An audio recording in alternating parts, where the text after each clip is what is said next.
because it's on Route Nice. 40. There you go. Okay. They really thought it That hard doesn't about sound that too one. bad. That doesn't sound. Does my mic sound good? You sound good. Does Good Ronnie's evening. sound good? Ronnie's here. How are you? Hey guys, how Hey are you? there. Good. How are you? Doing well. Good. Thanks for joining us, man. Man, thanks so much for having me. It's a privilege. Yeah. Likewise. Likewise. Yeah. Hmm. Um, and thank you to Cloud for setting us up. Yeah, for sure. Cloud, a friend of years, friend of tears. So Nice. Nice. How's your evening going? it's going good. Yeah. Got a little Christmas present wrapping in tonight before the Oh, wow. for the call. So yeah, I was playing a It's way little ahead of time. Dude, Yeah, you're I know. early, I know. We kind man. of do it as we go along. Yeah, we put a little best of the Rat Pack Christmas on the turntable and Oh, nice. Yeah. did a Nice. little rapping. It was lovely. That's You're awesome. smart. You're smart to keep up with it. Well, I don't know. Not Oh, really you smart are. about You much of are. it. You're avoiding the stress of like hurrying up at the last minute, which is I What, think good. what, it's more yeah. that. Yeah, Do it I want all to in keep it one fun. day or Yeah, Hmm. one exactly. evening. Yeah, that's terrible. Uh, well, thanks again for joining us. We got a bunch of questions as always. Jim and I always try to we get a bunch and then we kind of try to whittle it down a little bit Yeah, we usually get about half of them, I see think. if we get to all yeah, yeah, see if we get to all of them, and then I end up missing some, and as we Yeah, jump sounds around. great. But we kind of follow kind of the same format roughly. We kind Okay. of go through your life. We start at the beginning, sort of, Your asking first about day. yeah, your first day, the day you were born. We Just start with yeah. Tell me all we about try it. to dig Only I can deep remember as that. deep as we can to find all the details. But yeah, so we can just jump right in and Yeah. I always do an intro, so I kind of announce, say who it is and stuff, and so then I just play the our chat afterwards, which we edit because I mess up all the time, and Sounds better that way. Jim never messes up, right? Never. It's perfect.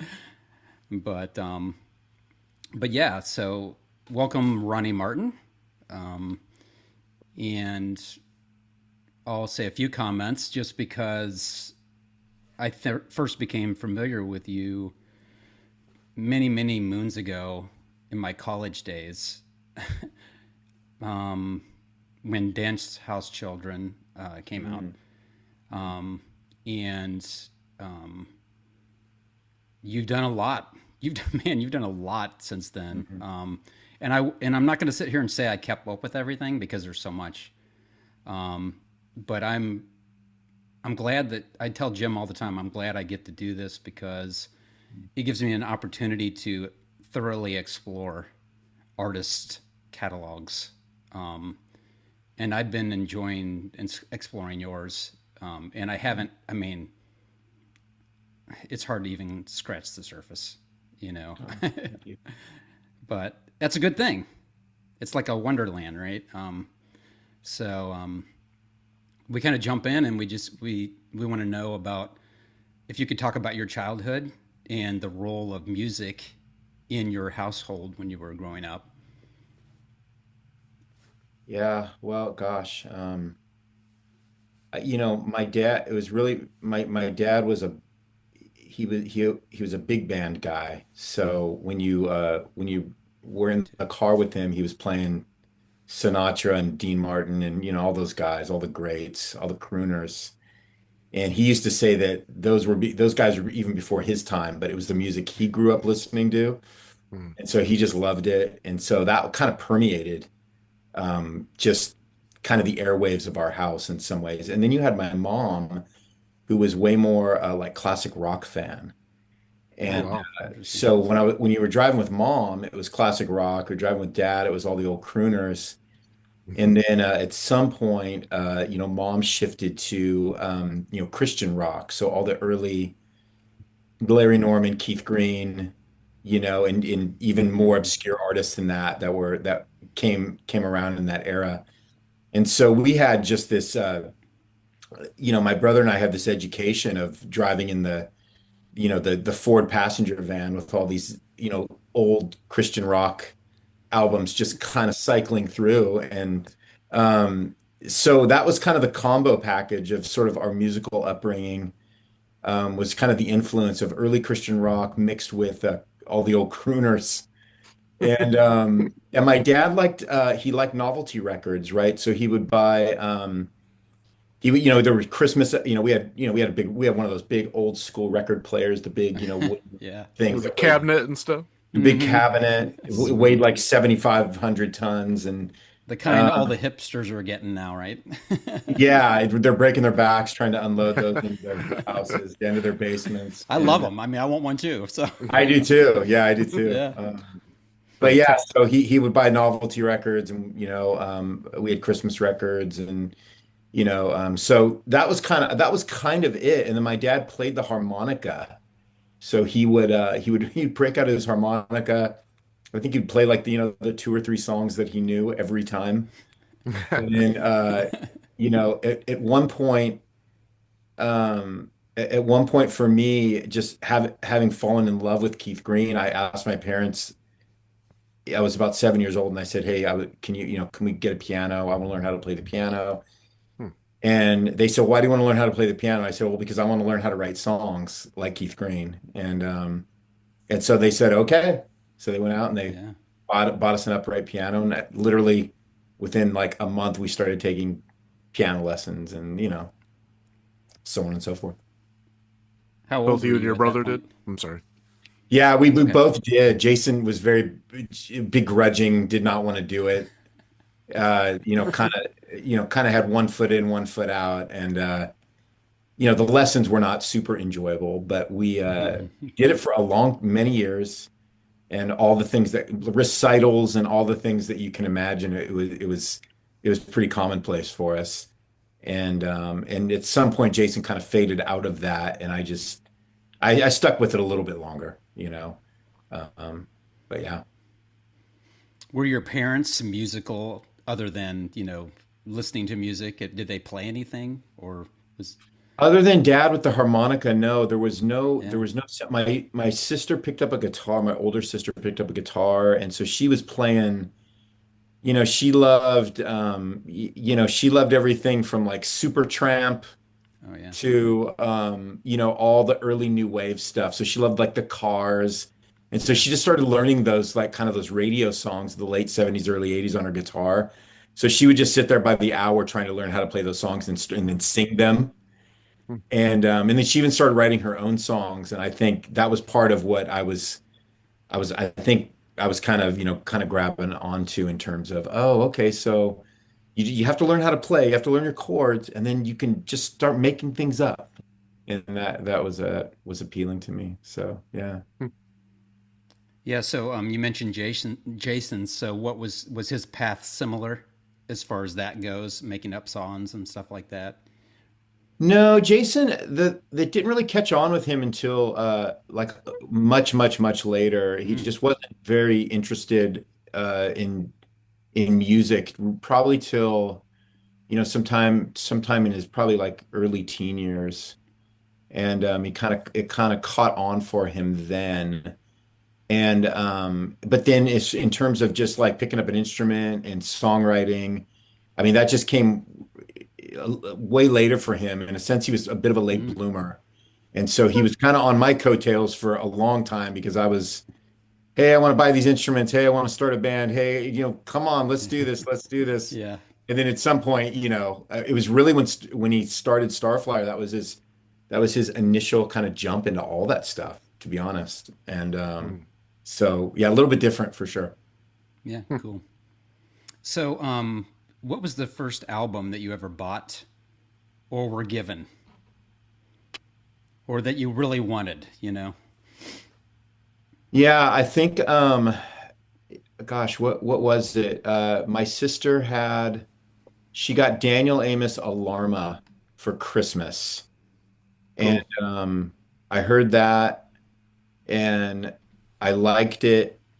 And so I think the first record I got officially as like my own record was Daniel Amos Doppelganger.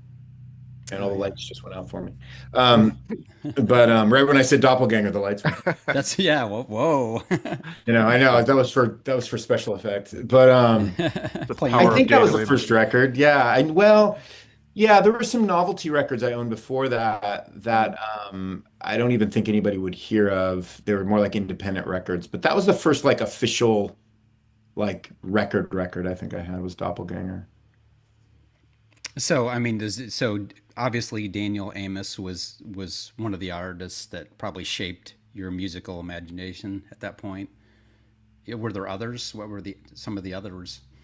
Gosh, I don't know. We'd kind of come into this thing of, we were, highly, immersed in, the church and church culture. And so, a lot of it was, I remember getting, Resurrection pants, so, Oh yeah. all this, Zeppelin influenced, like, hard rocky stuff. So I really liked all that. I really just like songs. The musical side of it came way later. I was just more like it was to me it was more like, oh, that's a very beautiful song or a really catchy song. And so I was kind of struck by some of that. So it would have been, a lot of those early days records, for a long time, like DA, like Res Band, a lot of the early Southern California Christian, kind of alternative groups. So you were talking like Undercover and Hmm. 441, and so that Orange County scene was pretty heavy for us. I think Daniel Amos kind of was a cut above for me because I really was intrigued by the fact that I couldn't understand their lyrics, and there was a complexity there that fascinated me, and and just some of the weirder sounds that they were doing, especially when we got the records like Vox Humana and Hmm. those records. And so that just kind of that grabbed me. I was like, what? I don't even know what they're doing here, but I loved that I couldn't articulate it, and that made it interesting to me. But Yeah. Cool. That's cool.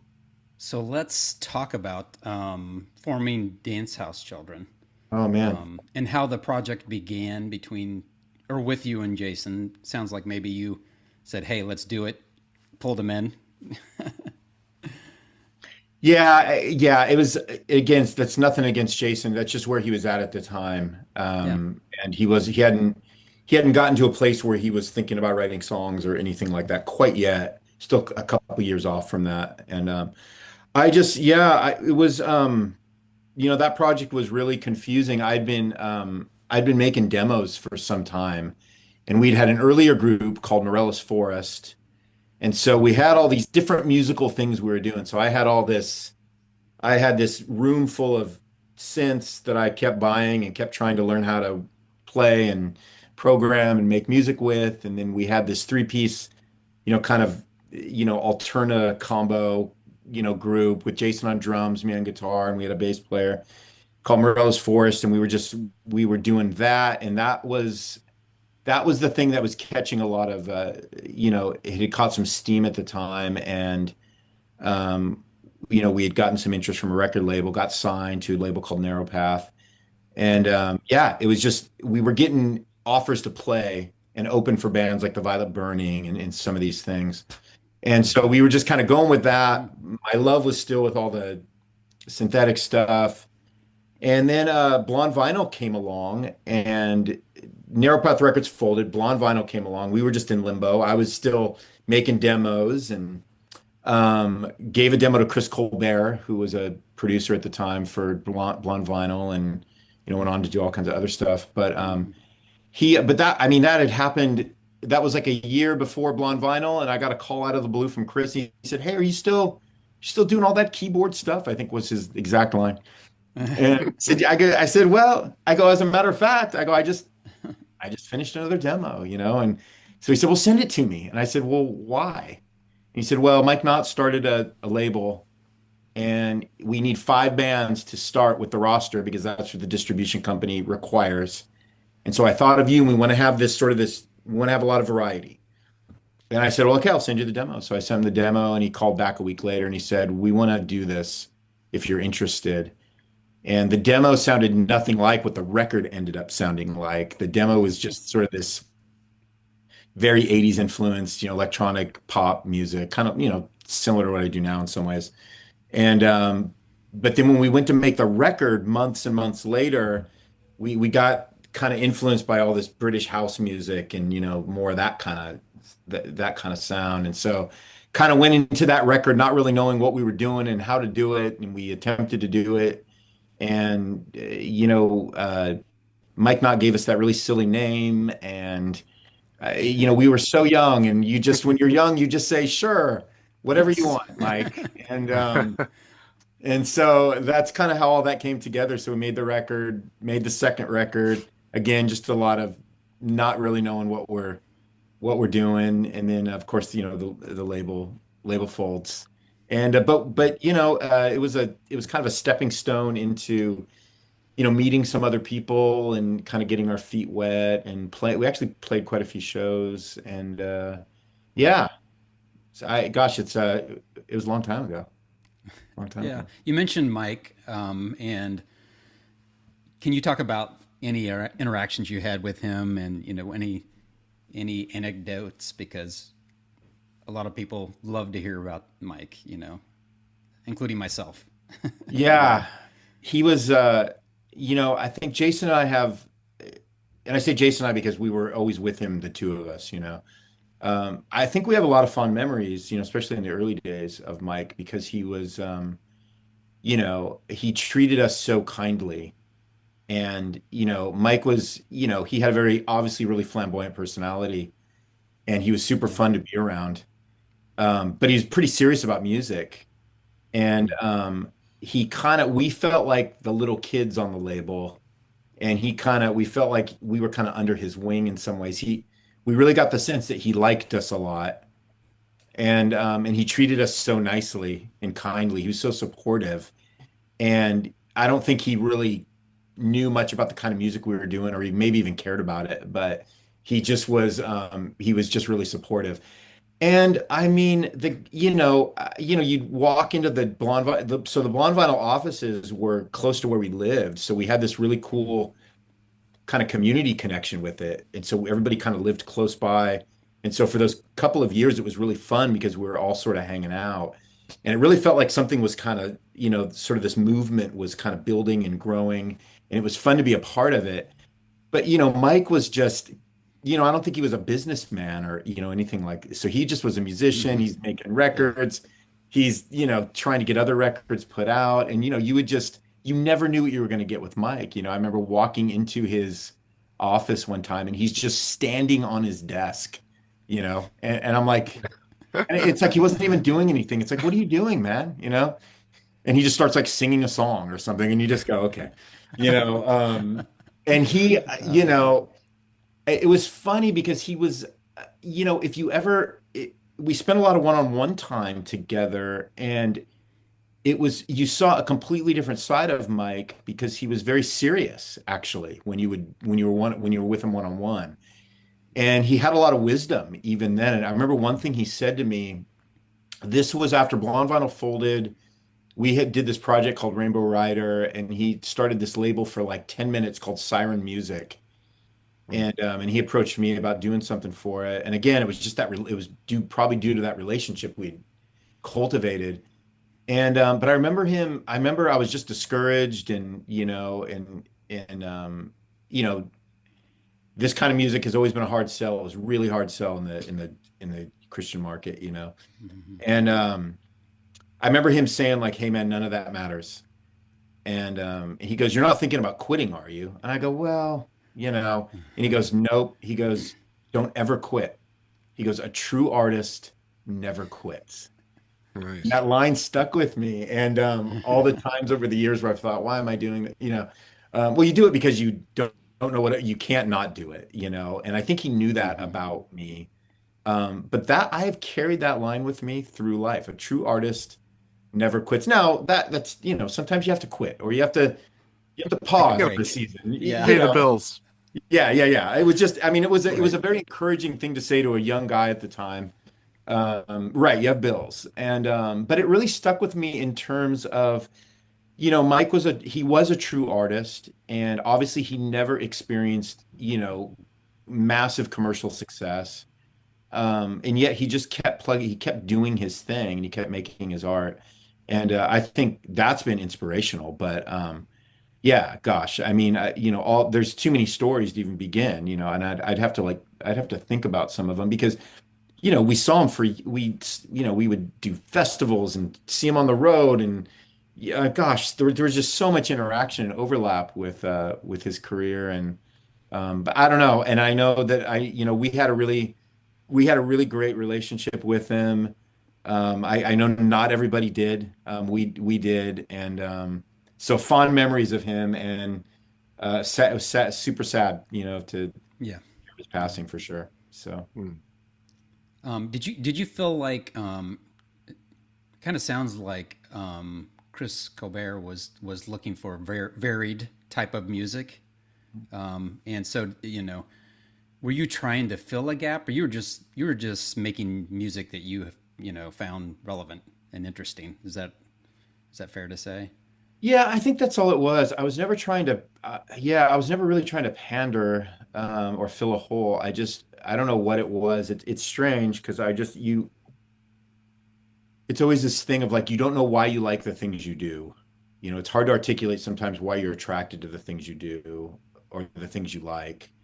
And it was just, there was just something about it that roped me in. And even to this day, I've not really developed much in it in that sense. I just keep refining the same sound over and over again. That's really been the story of my life musically. But I don't know why I like what I do. I do. It's the only kind of music I'm really interested in, even though I honestly don't even listen to that kind of music, as somebody, as just a fan. I mainly listen to like folk music. Because I just really love songwriting so much, and that's the purest kind of expression of just songwriting in some ways. And Hmm. but I don't know, when it comes to making music, it's just, yeah, it's just the only thing that's ever really kind of captured my imagination. So You kind of talked about this a little bit, maybe, but are there any memorable stories from the blonde vinyl era for you? Were there any creative breakthroughs, constraints, happy accidents, anything that comes to mind during that time? And you kind of shared some things, but yeah, I think I think it was really a season, I think for me at least, marked by just frustration because mhm. I was listening to things out there that I didn't, here's the best way to articulate it, I think, is, there was a sound I was aiming for that I just didn't know how to get to. And because we were in the scene that we were, it wasn't like I could just go to somebody and say, "Hey, help me with this. Like, how do I get these drum sounds and how do I get that bass line?" And I mean, we were just, it was like, it was being, it was really being in the, kind of the wrong place, at the wrong time in some ways. I just didn't have any help. And so it wasn't like, oh, well, Ronnie, it was so cool how you started going to all these underground rave parties and you met all these DJs and you met all these electronic music producers. And before you know it, you're hanging out with all these guys and you're learning from them and they're teaching you, production skills. And I just never had any of that. So it was almost like trial and error and trial by fire. And so I think during those times it was like, man, this is not what I want to be making or doing. I just don't know what to do. I don't know how to do it. And so I think that's the thing that probably characterized that era more than anything for me was like, I don't even know why we're doing these records. I don't even really care for that much. It doesn't make any sense. So it wasn't really going with my gut and my intuition as much as I wish I would have. And but also just being in a place where I didn't have any, I was, it was a little bit of a lonely place too. I didn't really have any practical help, I think, so Hmm. if that makes Yeah, sense. yeah, Totally. yeah, absolutely. Looking back, do you see Dance House Children as foundational to what became Joy Electric? It's funny. I don't, and for the most part, no. I think it helped me, with songwriting, a little bit. I think by the time I got to Joy Electric, I was like, okay, I'm pretty secure in my influences and what I want to do, sort of. And I'm like, I just got to get back to writing real songs because that's really mainly what I care about. And so that was kind of the shift right there with that. But I think, well, I will say this, I mean, Dance House, gosh, it was the path that got me to meeting, Brandon Ebel, who then, kind of brought us into the Tooth and Nail Kingdom. And so again, it's funny when you think about the way things just connect, over the years. And so getting to know Mike Knott and Chris Colbert led to getting to know Brandon Ebel and David Bonson and, whatever, all these characters that kind of represent that, how that whole thing, materialized. And Hmm.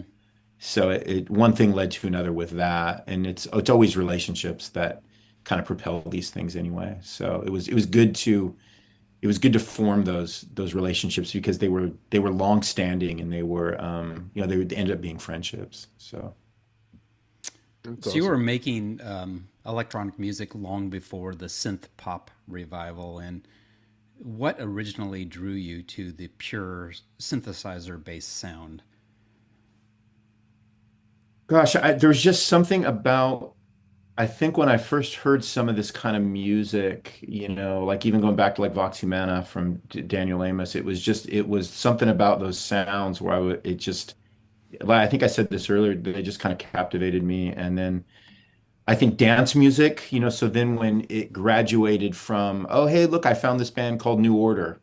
And what is this thing that they're doing? And how do they do that? There was kind of a fascination with it. So it's like, so on one hand, you got this band who's writing like the best songs I've ever heard in my life, and then they're doing this really weird music that I don't even know how they make it because all these sounds are going so fast. They can't possibly be playing these sounds.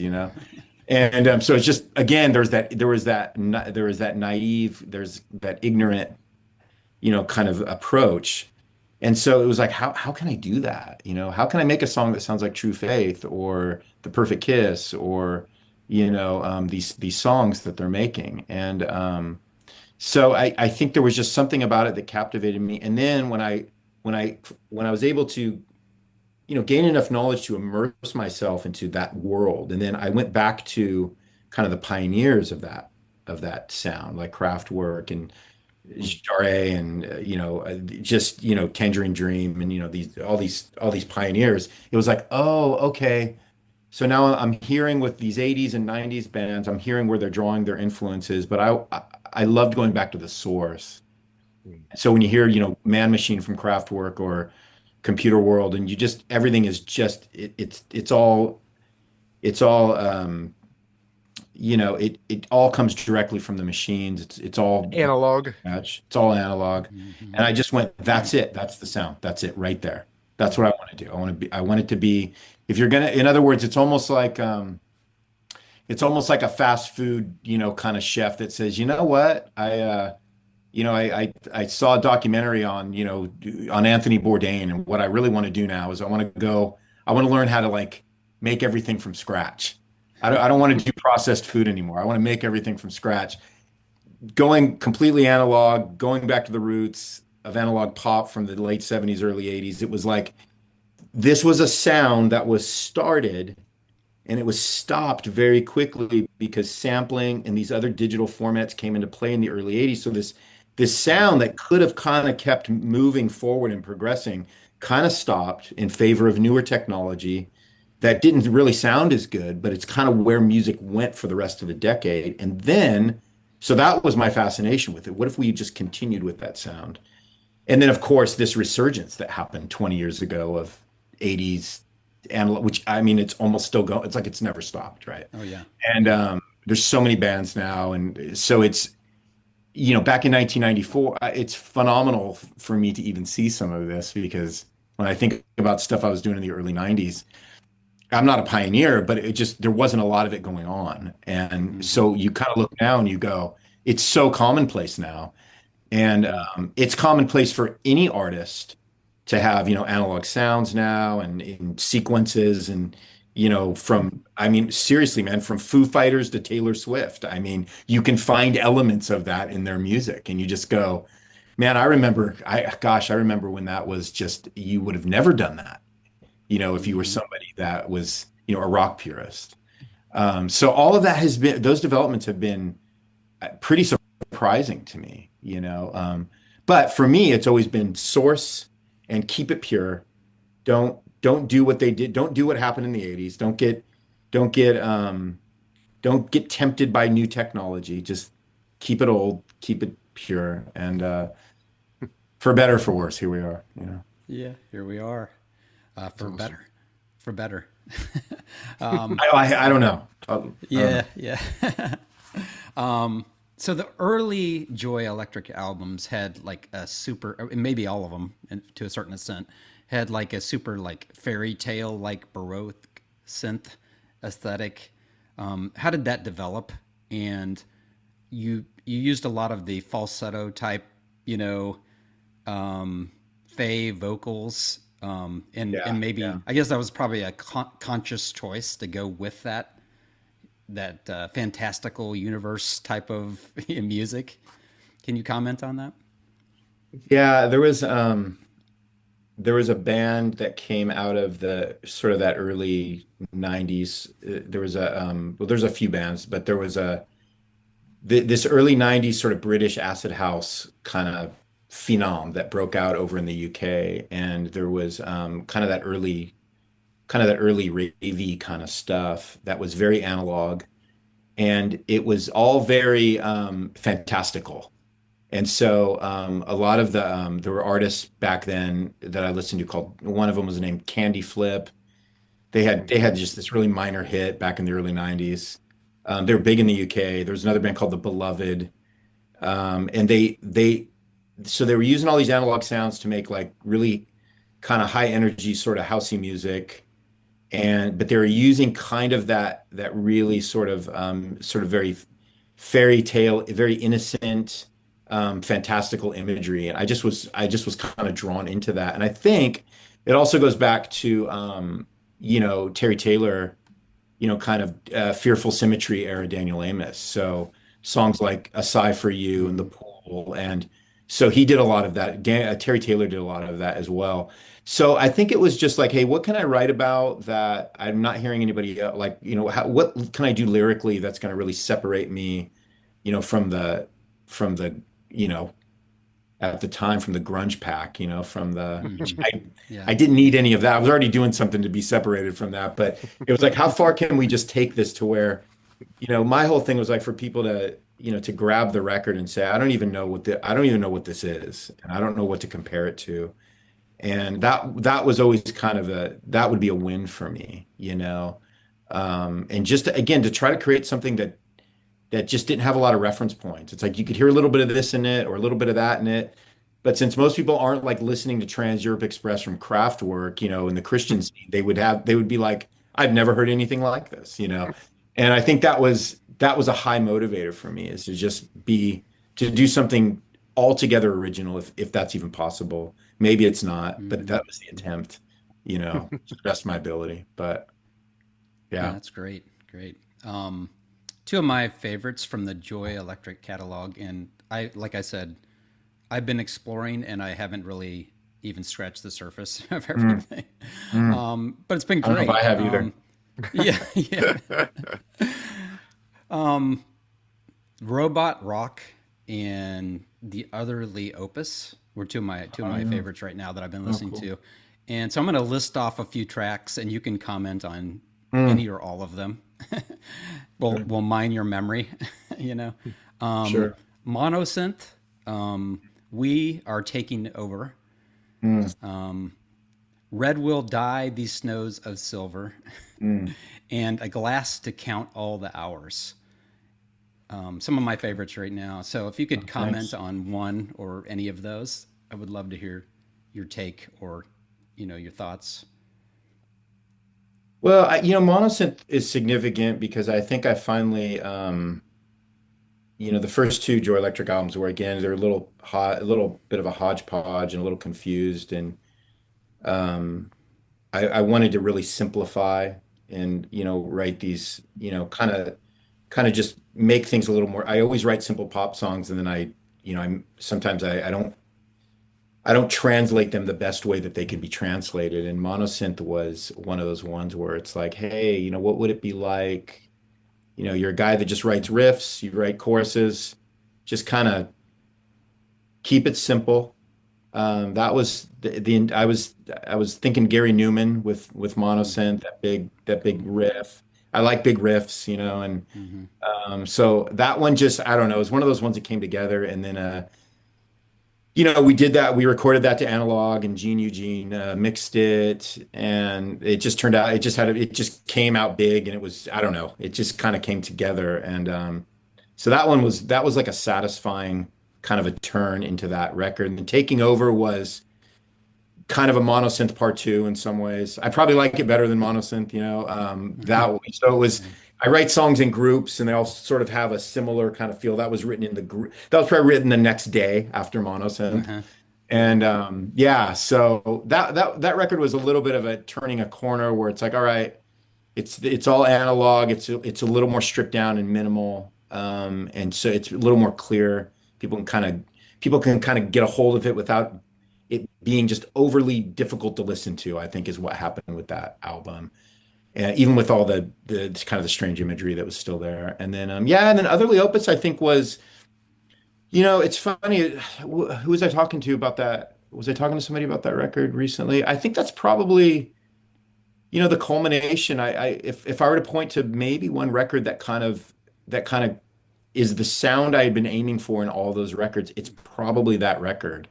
I think it really combined. I think it's really all the records plus the vocals that I knew I was capable of doing, but I just never spent enough time working on. And I spent laborious amounts of time on that record working on vocals. And so I think to me that probably sits up above all the other records, Otherly Opus. Yeah, I would say if I had to pick one. You have a favorite track from that one? Uh, yeah, I do like that one you mentioned, the glass to count all the Glass to count hours. all the hours. Yeah, that's cool. Yeah, I really love. Yeah, I'm struggling with the titles here. Memory of Alpha. That one was. I really, really. That was a song I'd always wanted to write, and I wrote it, and I was like, I don't know if I need to write another song now. Yeah, So cool.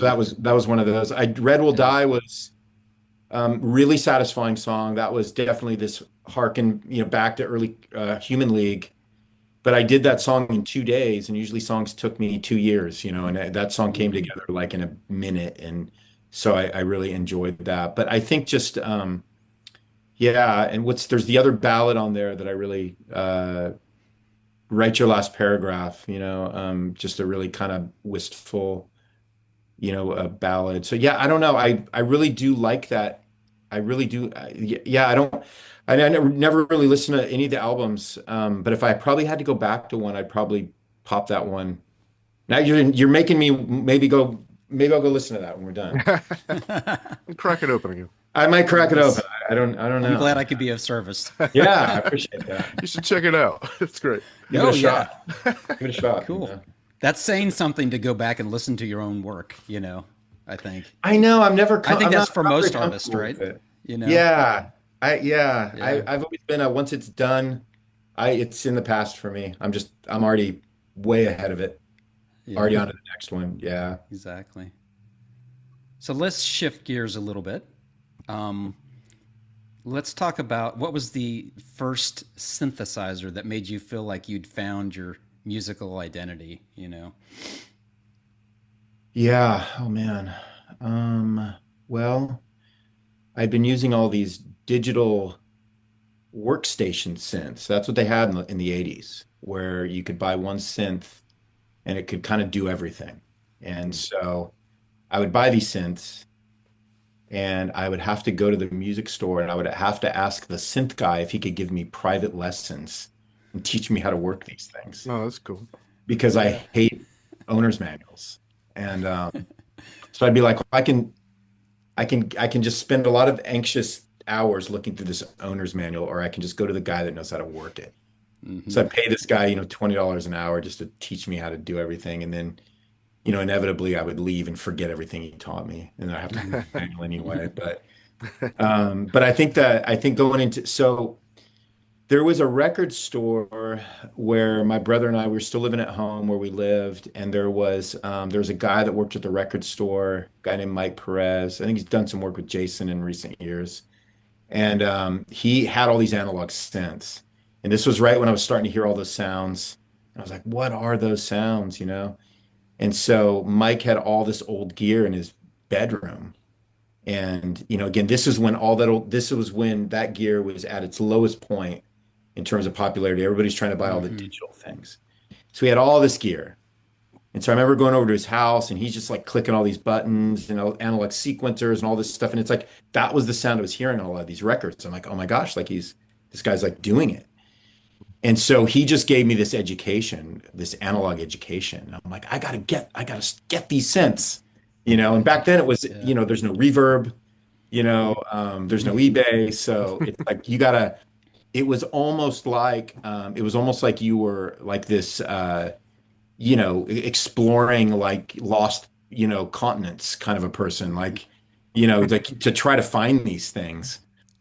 And so the first one I found was a Moog Prodigy, and it's on the cover of Robot Rock. That was the first analog Okay. Yeah. that I got. And yeah, I remember getting that, and I remember turning it on, plugging it in, and it making a really horrible sound, and me not knowing how to work. I don't know anything. But eventually, you start turning enough knobs to where it starts sounding like something real. Hmm. And that was it. That was the one where it's like I don't even care what it sounds like. It just looks so great. And yeah. So and then after that, you just all of a sudden now you start meeting a person who does this stuff, meeting another person.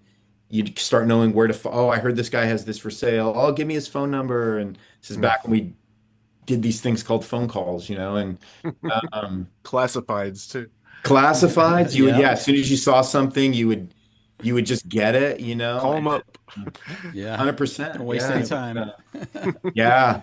So before I knew it, I had just a collection, and my dad had built Jason and me like a studio off the garage, and he was really supportive of our music. I don't think he ever heard one song we did, but he was super supportive of what we did and built us a little studio room, and it was wall to wall with all my synths. And then eventually Jason got a drum set that was in the corner. And so that's how we did it. So After I started reading interviews with you, and hearing about analog, and I'm like, okay, I don't even understand what this is. So I started going down rabbit holes of watching videos and stuff and learning what the difference was between digital and analog and the synths that are combo or whatever, hybrid, So yeah. yeah, hybrid. Excuse me. so I I, don't know. I just made that uh, up. So, yeah, I think I was watching a video from Sweetwater. I don't know if you know that company, but the guy was yeah. talking about all these different scents, and and some of it, You're like, this a lot is of it went very over my head. pointless. But Yes. can you explain, like, can you explain in a nutshell for listeners, like, what the difference between analog and digital synths are, and the differences from your perspective as well, and with sound, and what you get out of it. Well, I don't really know any of the technical details. I've always kept myself just super ignorant. I'm not an engineer, and I'm not a mathematician. And so to me, it was just about the sound is, analog sound is coming from, circuits that are a digital circuit is like something where you're not gonna see any sort of inconsistencies. So a digital frequency is Hmm. just going to be pure and perfect. And an analog synth, there's a lot of inconsistencies with the way the sound kind of works its way through all of the technology, because it's because it's generally made from like an older technology. And so I think what you typically get with analog are these very warm, pleasing tones, Mhm. um, especially when you talk about like the lower end and bass sounds and some of those things. And so you just get this you get this very warm, filtered kind of very like musically pleasing sound that's more akin to, the human voice, and probably has more in common with, without getting too esoteric, has probably a little more in common with nature itself. It's mimicking the sounds that we hear in nature in some ways, right? And Mhm. so I think, and not that you can't get that with a digital synth, but I think that's part of it. That's just the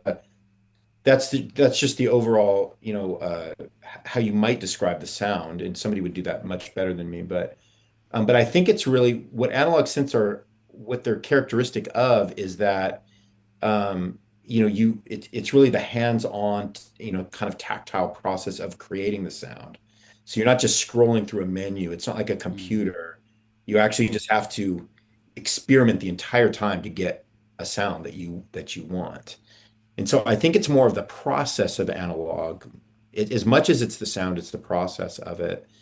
And but I mean, for most ears, including mine, I don't necessarily know, because digital synths now over the last 20 years have been made to model analog synths. So, I'm not even that snobby about it. I just do it because it's interesting to me. Mhm.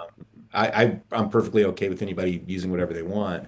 It's just interesting to me because anything that's old technology is just, there's something kind of fascinating about people that had to take the long way to do something that would take somebody maybe 2 minutes today. And I don't know Mhm. why that's interesting to me. I could probably have double the amount of records as I have right now, but I take the long way around. I take the long route, and I like things that are crafted. Oh.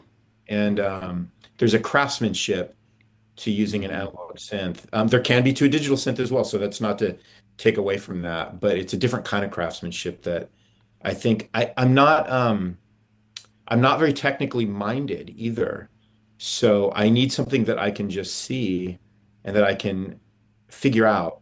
Whereas a digital synth, it requires you to be more of a computer programmer and have the kind of mind that can sort of get into, those, scrolling through those kinds of pages, and understanding all the parameters. And I'm just not that smart. So I think analog synths were helpful to me in terms of just like kind of, enabling me to make music that made sense. So yeah. Yeah, and some of the things you said kind of make me think of, like, it's the journey. Some of it's, sometimes the journey is more important than the destination as far as making the music for you, is what it sounds like. Yeah, I The think so. I process think or it's journey. having something that I just want something that is homemade. Mm-hmm. And so again, I always go back to, my wife is, she's a fantastic cook, and she loves to cook. And she loves making things from scratch. And so what's satisfying to her is sourcing all of her ingredients in all these unique places, and putting it all on the place where she prepares everything. And she just she finds recipes that she's never, used before, ingredients she's never used. And so she comes up with a dish or a dessert or something, and again, you're eating this and it's delicious, and she's able to say, and what's amazing is I was at this farmer's market and I found this particular, ingredient that I used, and then I was at this, I found this spice. I've been wanting to find it for a year and I couldn't find it. I found it. Do you taste that when and it's like, so to me, it's a similar kind of a thing, to where Mm-hmm. it's like, it's not pre-processed. And so when the product is done, there's just something satisfying about it to me in that sense. And that sounds horribly pretentious, and I don't mean it to sound like that, because I No. I like a lot of pre-processed food too. So, let's grab a burger.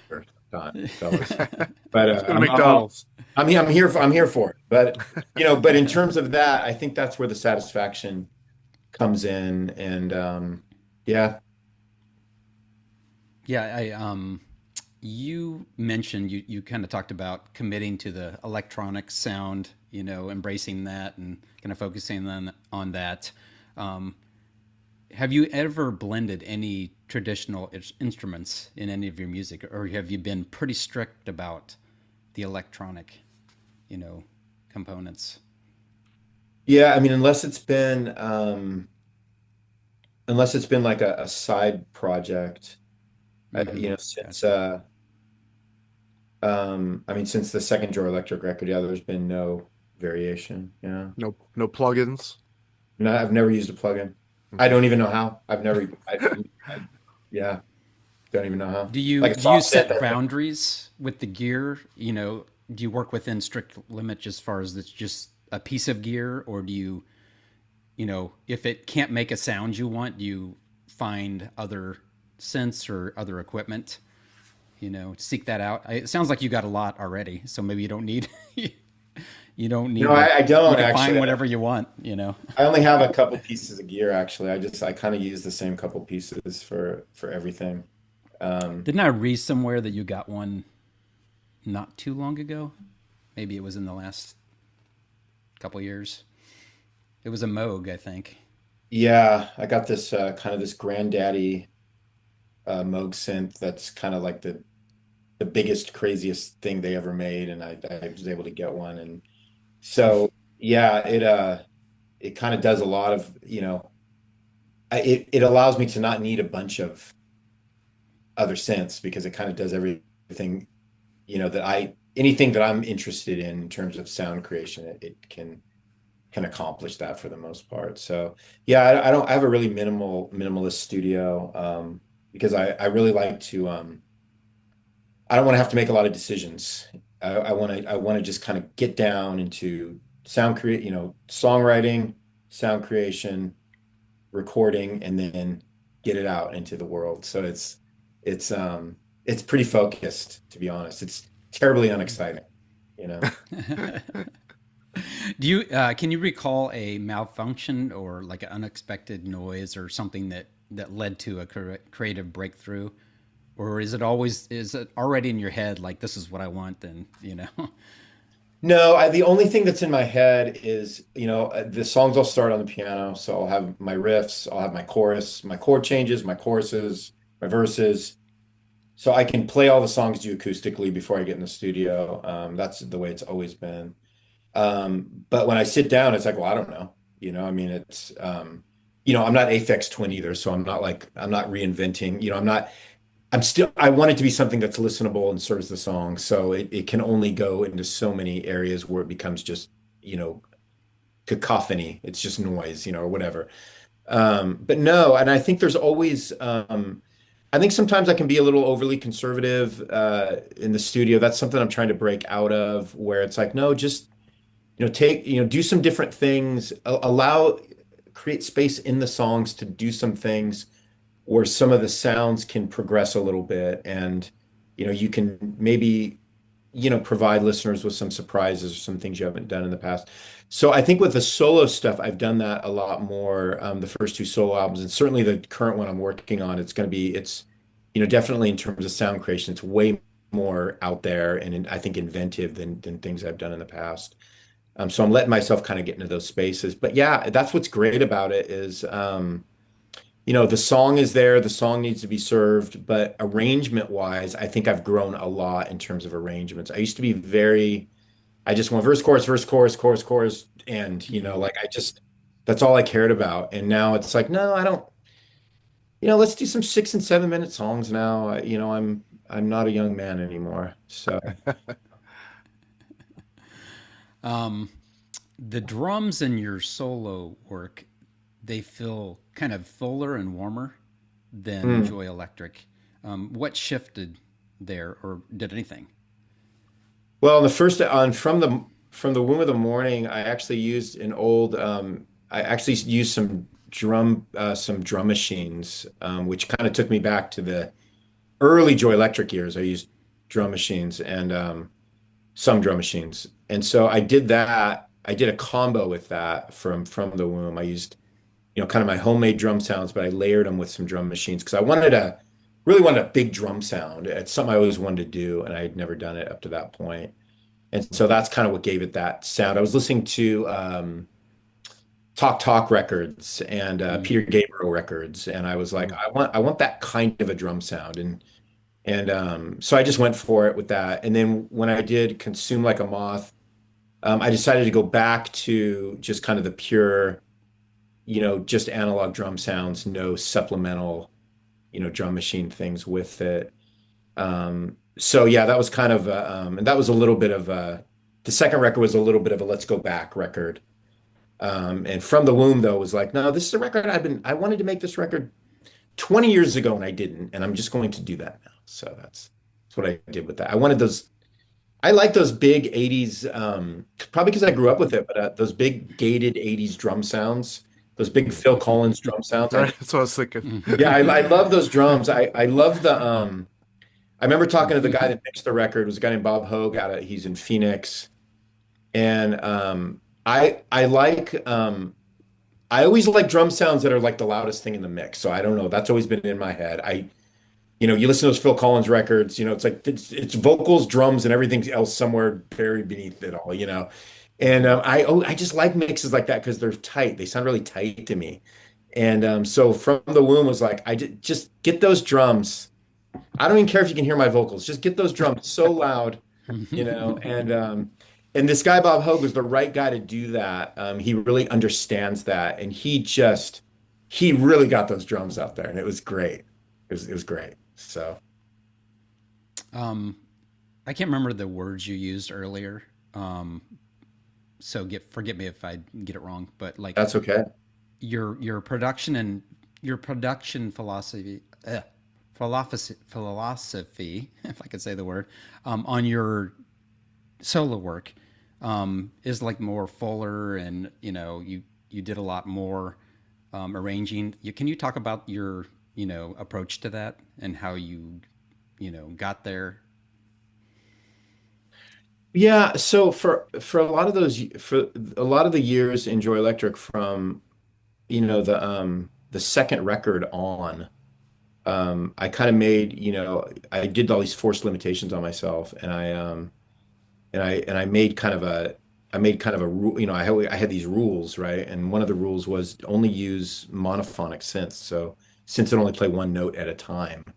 And so create entire tracks just from, these monophonic synths. And so I did that for the almost the entirety of Joy Electric. And so what I shifted into with the solo stuff was polyphonic synths. So now I can play chords and I can do all these, more wide things that expand and all these big ambient passages and that's something that I'd wanted to do a long time ago. But I was just kind of into this old sound with the monophonic synths, Human League, OMD, Kraftwerk, all that as we've discussed. So when it came time to sort of jump into the solo thing, I was like, well, I've done that. I don't need to, I want there to be I want there to be even more than a semblance of that, obviously, and then there's still a lot of that in what I'm doing now. But I really want to expand it. I want to have records that just feel bigger and wider. I want them to support the songwriting a lot more than those the production I was doing for Joy Electric, which is one of the regrets I always had with Joy Electric was I've always written these, I would say, big chorus songs, but I've done music that's kind of shrunk it down a little bit too much. And so for this, it's like, all right, I just, I write choruses and I want them to sound bigger. I want them to be bigger. And to do that, you got to create a bigger sound. And so that was kind of the attempt with the solo stuff was serve the song rather than the song almost like serving the music. So I just did a flip philosophically Mm. with it. And it's just been really fun. And I think I'm able to be a lot more inventive musically. It's allowed me to do all kinds of different arrangements now. And so I think it's really expanded me for sure. There was a long gap between the last Joy Electric release and Consume Like a Moth. So, what brought you back to recording? I'm sure there was a lot of life in there, right? you know, Yeah. Yeah, but there was some life. Yeah. So it's just yeah, it was I was still I was still, writing songs and doing stuff here and there. But there was you know, I didn't quite have the motivation. I was doing some other things in life, and I was on a I was on a kind of an extended like a sabbatical in 2018, and we were in Central California, and I hadn't connected with Jeff in a while, and so we met up, and I said, hey, I go, and I, obviously I, kept track of Velvet Blue and everything they were doing and how they've grown and all that, and so I said, hey, I go, I don't, I said, I need to rebuild my studio. I need to, I really want, I want to dive back in. Um, I want things to be the similar but different. So I got to rebuild a studio. I said, I have stuff, but I want to shift everything, how I do everything. And I said, I want the records just to not be Joy Electric, just have my name. And I'm pitching him this whole thing. And I said, so I don't even know if you'd have any interest in supporting that. And he said, done, let's do it. Yeah, just like that. Hmm. And so I wasn't expecting that. It was just, I was a shot in the you're like, oh dark. boy, here we go. Well, I know. And I was like, well, shoot, and then, Now I got to do it. well, so 2 years later, 2 years later, I had rebuilt the studio, and I wanted to do some things right and proper in terms of studio stuff. And so did a bunch of that, and then COVID hit. And Mm, I had a block of time where I was just home and I had nothing but free time. And so I had about 2 months, and I recorded from the womb. And I was like, all right, I'm ready. I have a record. And so that's kind of how it kicked off. And then, gosh, that's been 4 years now, going on since I recorded it. 5 years. 21. Yeah, something like Recorded that. it in 2020 to 21. Yeah, beginning of 21. And then, yeah, because of COVID, it took all kinds of time for it to come out. And then, yeah, then moved to then everything that's come since then. So it's just kind of put me on a new trajectory with recording and songwriting. And there's just been a fresh wind to it Mm. where, I mean, yeah, I'm just bursting with ideas right now, and they Oh, just are, it's just flowing. It's just flowing and flowing. And I have the time now to do all this. I have a lot of time to record and write. And so, it's a good season of life to dive back in. beautiful. Yeah, Beautiful, it's fun. man. It's fun. Love that. Love to hear that. I know that feeling, so it's a beautiful feeling, right? Yeah, it is. I couldn't have anticipated it, a few years back. And, it's like I was doing other stuff and other projects here and there with other people. And it was fun. It was fine, but none of it clicked. And then, as soon as I just sort of let myself immerse back into, that first solo album, and, I had all this gear, and I'm learning things again, things I'd forgotten. And so it was fun, and it was refreshing, and it was like a burst of creative energy, and it hasn't left. And so I'm as surprised by it as anyone else, I think, at this point. It just, yeah, 5 years in, and it's just, yeah, we have a lot of stuff planned even right now, Oh, for It's the beautiful. exciting. next year and a half. Yeah, so it's fun stuff. Yeah. That's great. So great to hear. The closing track on Consume, and Your Years Have No End. I Hmm. really, I'm really digging that. I really love that song right now. It has a Thanks so really much. slow, dreamy, Hmm. reflective quality. So can you talk about what inspired that piece? Yeah, that's Tangerine Dream, right there. That's my big influence with that. I love that kind of music. And I think because I'm not playing live, there's always we played live, we toured a lot back in the day. And Hmm.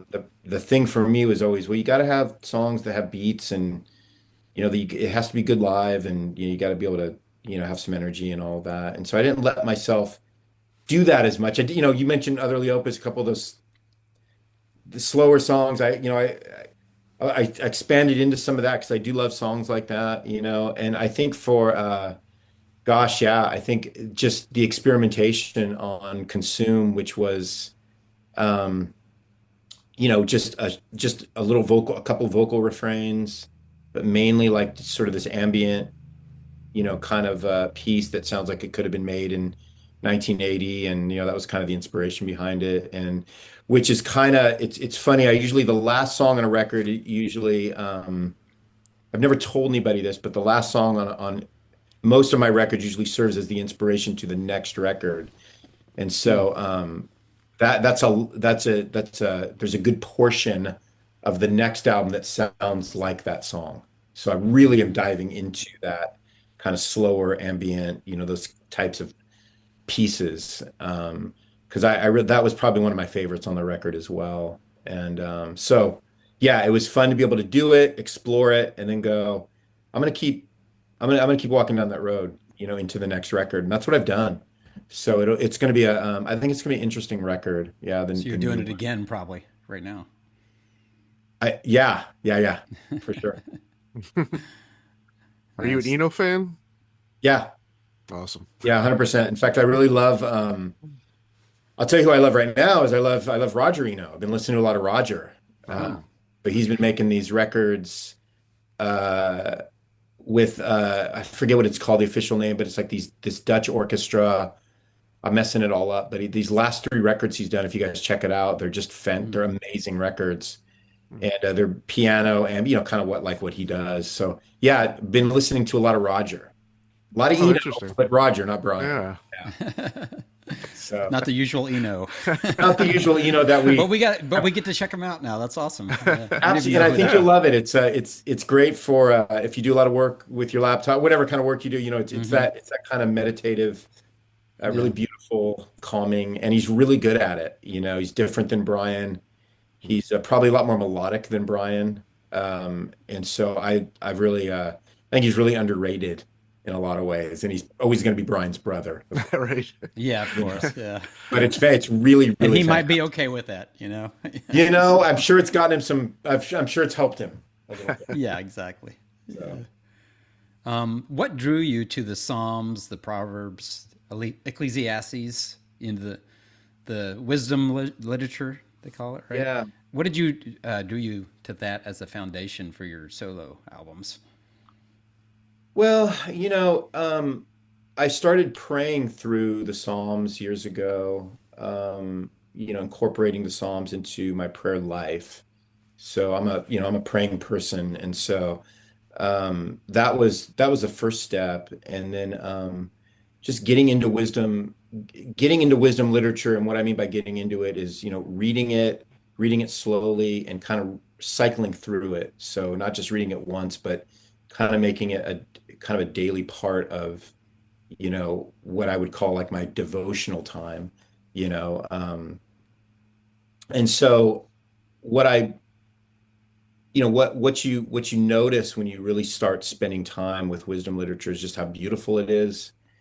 And I think the thing that struck me was how abstract it is, at the Hmm. same time. So it's clear. It is trying to say a particular thing, but it Hmm. also uses just really beautiful imagery, that kind of I think really speaks to, the soul. And so I began seeing, little like 3 and 4 word passages would start popping out to me, and I would think, gosh, what a great song title that would be. I would love to just Hmm. use that. And so it was. I thought maybe a fun idea would be to use that as a backdrop, but to do kind of an abstract rendering of it. So it's not just trying to take it at face value, but to use a piece of it and get sort of a sentiment around it, but to kind of use it as a way to kind of write my own poetry into it. So again, I'm not trying to change the words. I'm just influenced by the words and kind of writing from that influence. And it was just, I think for the first two records, I'm not doing it for the third record, but for the first two records, it was just really kind of a breath of fresh air. It was really fun, to kind of draw from that in some ways. And I think I did it. I'm shifting out of it now, because I think I sort of accomplished what I want to accomplish with that. But it was, yeah, I thought it was just, it was very inspirational for me for sure. It's interesting what you said about reading and cycling through, rereading, the Psalms. I remember back, I think, I don't want to get all, religious or whatever, but necessarily. But I remember back, the terminology of how the Word of God is illuminated, to your Yeah. soul. And I remember it's funny you said that because I would remember back reading through the Psalms many moons ago, probably when I was in my 20s or whatever. Mhm. And I have it having that thought of, reading the same verse and getting a completely different message or insight from that. So that kind of made me think of what you're saying, as far as cycling through and praying through that. So I Yeah, don't know. yeah, it's a Thought that was cool. yeah, it can be really impactful, and there's just a beauty, when you think about, even like Psalm 23, right? The most famous Psalm, the Lord is my shepherd, and there's just such a stark beauty, and a longing and a desperation, and all these different emotions, are coming through something like that. You're hearing the depths of a man's soul who's, come to the end of himself. And so you just go, well, I'm never going to write a song that great. That's Psalm 23, right? But I can be influenced, and I can find myself in a similar place as David maybe was in different ways, right? I'm not David, Hmm. and I'm living in a different world than he was. But just that where we find where we find that place we find our souls in, that place of neediness and desperation, and having a hard time articulating that, and I think the Psalms Hmm. have given me, just a way to articulate some of those emotions that as an artist are just, they're fuzzy, they're not so clear all the time. And so yeah, super helpful for me for sure. Hmm. Um, there's a couple tracks on From the Room that are standing out to me right now. Snow Like Wool and For What Vanity, which, by the way, um, reminds me of Real Life. You know that band, Real Life? Send I me don't an know if you've angel. even. Yeah, exactly. I mean, the deeper cuts. So, reminds me of of Real Life, because I listen to Real Life quite a bit. What was Okay. your vision? Maybe you kind of talked about this already, but what was your vision for the sonic and the lyrical palette of the album? Well, it's funny you mentioned real life, because I would not be a deep cut real life guy. I would be a send me an angel real life guy. But Nothing wrong with I that. I do think that's maybe one of the greatest, Transcendent track. maybe one of the most transcendent choruses like ever written. I mean, I just, that would be something I'm always aiming for. It's just to have that Hmm. kind of a chorus, beautiful, but has a that sense of melancholy to it. Um, and so, yeah, I think it's funny you mentioned that. I'm not saying For What Vanity was, I don't think I had Send Me an Angel in my head when I was working on it, but I think that kind of a sound, it would have been like, can I capture something of that euphoria? So I always like music that is kind of euphoric in that sense, where it just kind of lifts you up. So it can, whatever emotion you're feeling at the time, if you're feeling happy, it makes you happy to listen to it. If you're feeling sad, it makes you sadder. And so that's what I love about that kind of music, like bands like Real Life. I feel like they were able to capture that, or like, some of the bands we were talked about earlier. And so I think a song like For What Vanity, I remember writing that song. It was in it was in a room like this, in another house we lived at before, and I had a little keyboard set up on a table, and it's like it always happens that you're just playing, and that little hook line, da na na na na. I don't know. I just have that. It's a chord change I've done probably in every other song I've ever written, so nothing new for me. And just, but the rhythm and the of it and the melody line of it, it was like, okay. And I sat on it for about a year or so, and then kind of fleshed it out for the record. But yeah, I think that song, I think it captures a little more of that euphoria, big drums and kind of something that really can move you and motivate you. But that would probably be a track that, if you were to tell somebody, hey, I've seen that record, what would tell me what's one song that would tell me what that record's like? You might just point to that song.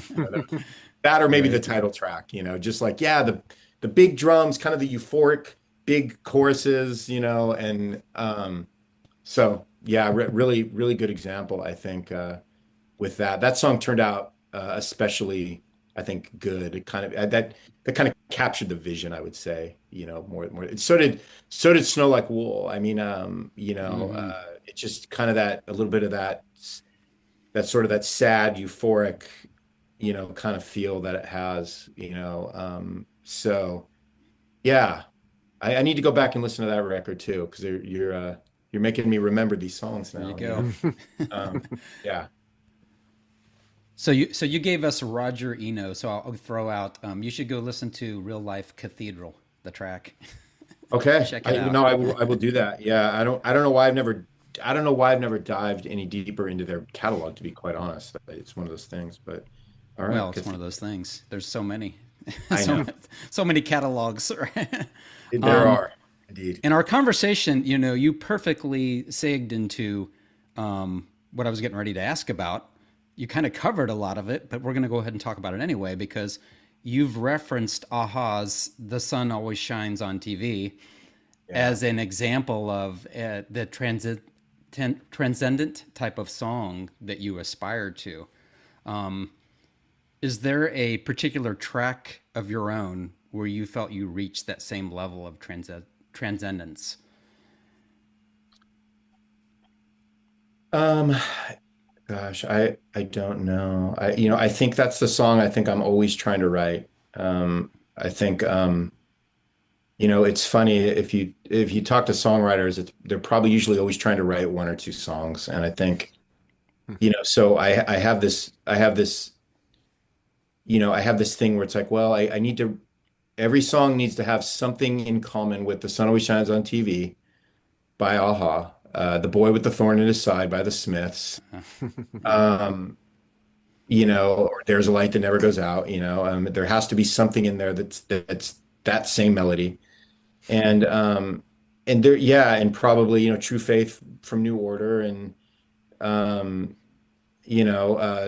something from Depeche Mode, I'm sure, and something, Just Like Heaven by The Cure, and you know, so again, and you hear a theme, right? You hear those bands, right? And there's a Yeah, thread, there's a yeah. similar thread that goes through all the songs I just said, mentioned, even though they sound completely different sonically. Gosh, I don't. That's a hard question to answer. I think the title track. I think the title track on From the Womb captured that a little bit. That big chorus and the big riff that comes in. There was something about just there was kind of a power to that song that I haven't often kind of come to in the music, which you definitely hear in Sun Always Shines. And yeah, I think yeah, that's a hard question to answer, because I don't. Sometimes the production, I kind of sabotage myself with the production, and I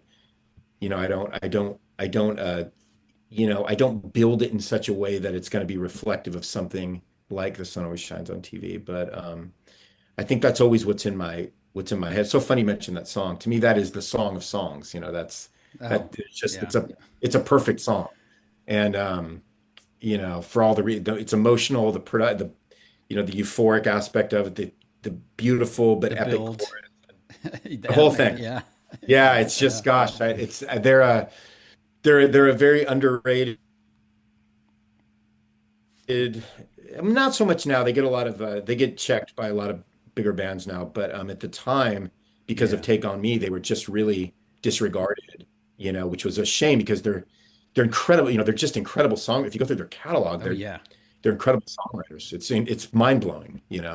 Um, yeah, and I think another song that captures that is probably Manhattan Skyline on their second album, just Mm-hmm.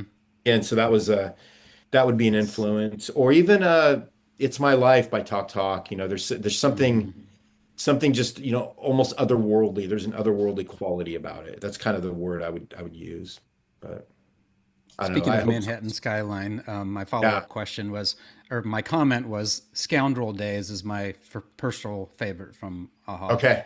Yeah, I can And see do you that. have a personal favorite? There's so many, and they keep writing good ones. Manhattan Scott, you mean as a song or you mean the record? A album from the band Aha.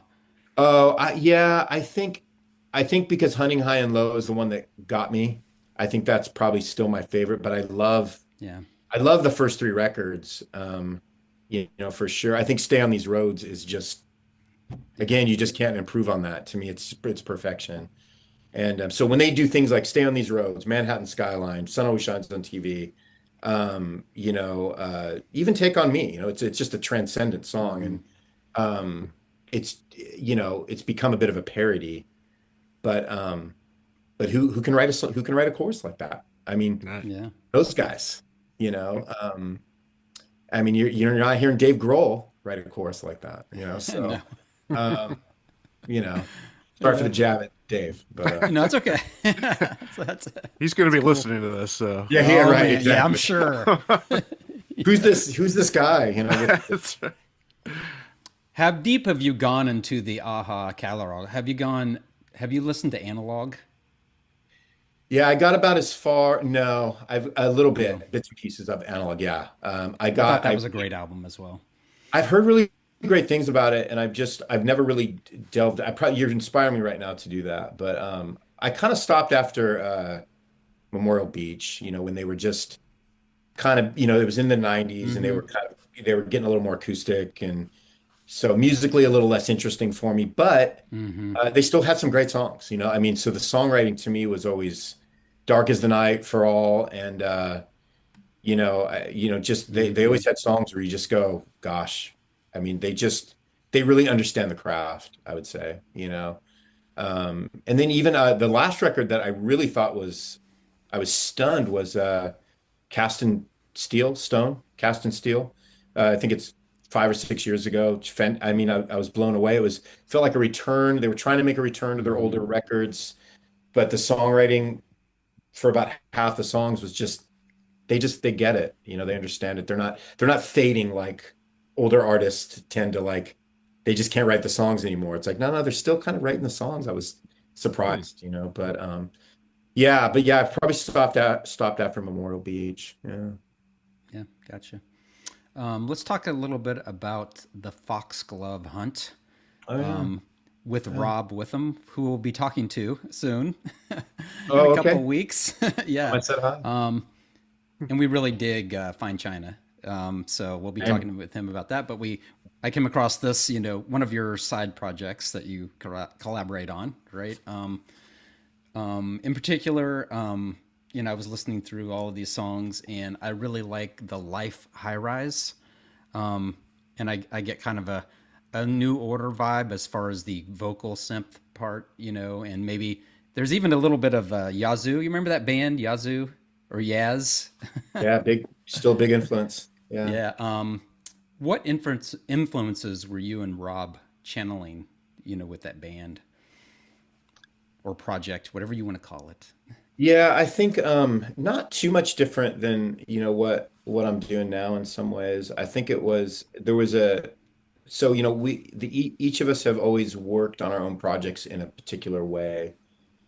And so Foxglove was just sort of this idea that said, "Hey, look, Rob said he said I have 10 songs and they could be Fine China songs."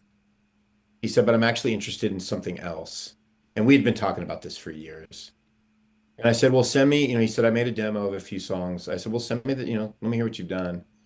And so he sent them and I listened to them And I said, well, look, I go, what if we did this? I go, well, what if we start a new thing? And I said, you just write the songs and I'll just do all the music for it. And I'll add little things here and there, but primarily, these will be like your compositions, and then I'll just be responsible for the music. And he said, let's do it. Um, so the influence was just let's just do, kind of what we love, just a really super high energy, super simple, kind of 80s influenced dancey pop record, kind of with a nod to Psych First, with a nod to Dead or Alive. I'm a huge Dead or Hmm. Alive fan, and just where everything I said, I want to do a record where all the songs kind of sound the same. But every song is like you could hear it, it's like a radio hit. And so we were both always committed to that. In fact, we would always, whenever we um, whenever we do a new record, our question for each other is like, how many hits on the record? In other words, like how many amazing transcendent choruses did you come up with? And we're always really honest about it. Like, I don't know, I only had six on this one. We had, um, but I felt like we had like eight on Foxglove Hunt when he sent me the demos. I'm like, man, I go, I think this is some of your best writing for sure. And so that's all we did. And so I just recorded. He would send me a demo of just like a drum machine, a synth, and his vocal, like three parts. And then I would take it and I would just do all the arrangements for it. So then what shifted was on the Life High Rise, we needed another song for the record. And I said, we didn't know where the project was going. And one of the things that we were both interested in that we'd never experienced was, when you read about some of these songwriting duos, like Johnny Marr and, Morrissey, and where, one person's responsible for the music, just write, like Johnny Marr would just write these instrumental tracks, give them to Morrissey, and then he would add his vocals over the top. And Rob just has a really great voice, always twice the vocalist I am, and I just, always struggled with that aspect of what I do anyway, with the singing. And so I said, look, I said, I would like, if we're going to keep doing this project, I said, why don't I give you like a finished piece of music and then you just add vocal, words and melody over it. And he said, okay. And so we tried it with Life High Rise. That's what Life High Rise was. Okay. And in my opinion, I'm not saying it's the best song on the record, but to me, it's probably the most exciting song on the record for me. Yeah. And I think maybe it's because of the way we did it. Hmm. And Yeah.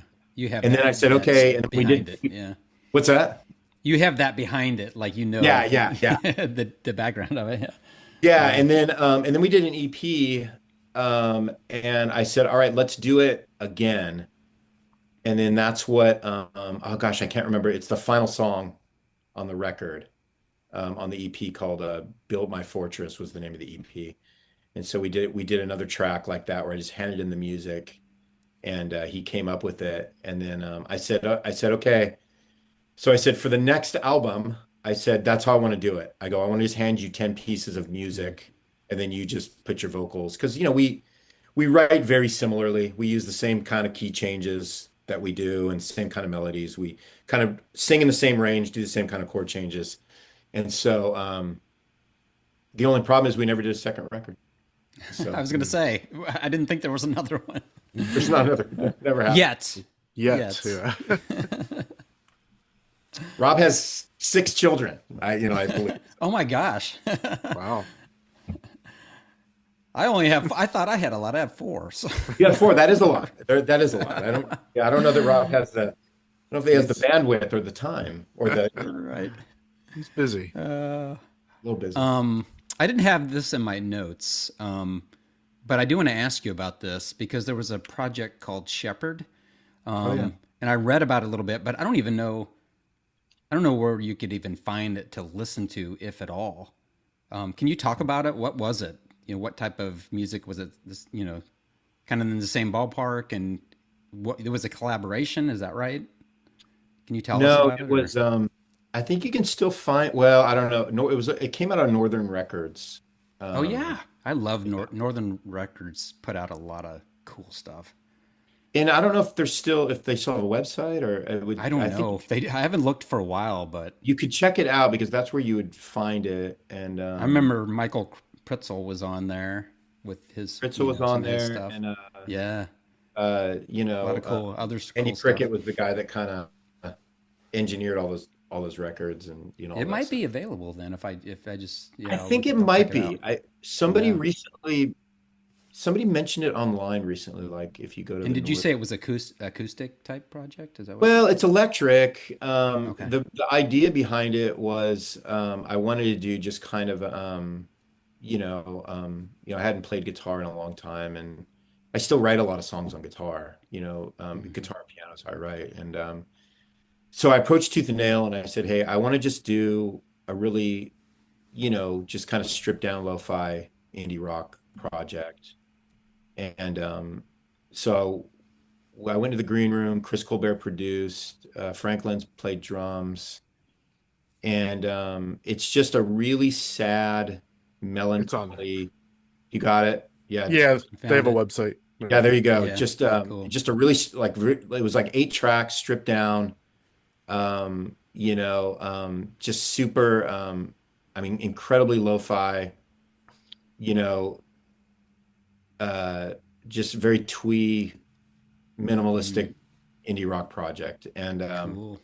That's Tooth and awesome. Nail absolutely hated it. And Oh, so they said, we're not putting this It out. just didn't fit, you know.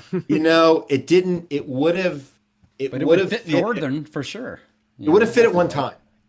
So if this was Tooth and Nail circa 1996 or so, it would have fit. Yeah. But Yeah. they had moved on and they had major label pressures at that time. And they thought I Yeah. was going to give them something that sounded a little more like Coldplay, a little more pop and polished. And it was just the opposite of that. It was Hmm. done in like a few days, and they absolutely hated it. Mm. And so, but they said we will give it to you. They paid for it. They gave it to me, and they said you do whatever you want with it, but we're just not going to do it. And I said okay. And then the guys from Eric Campuzano heard it and he loved it. Hmm. He said, "Hey, Northern would like to put this out if you're interested." And I said, "Well, yeah, I'd rather have it out than not out. I mean, it's just Yeah. gonna Yeah. Let we have me these think. master tapes that are just sitting here. Yeah.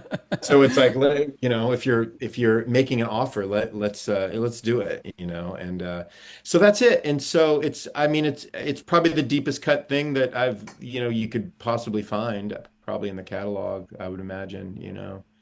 Um, but yeah, you'll have to listen to it and make up your own mind.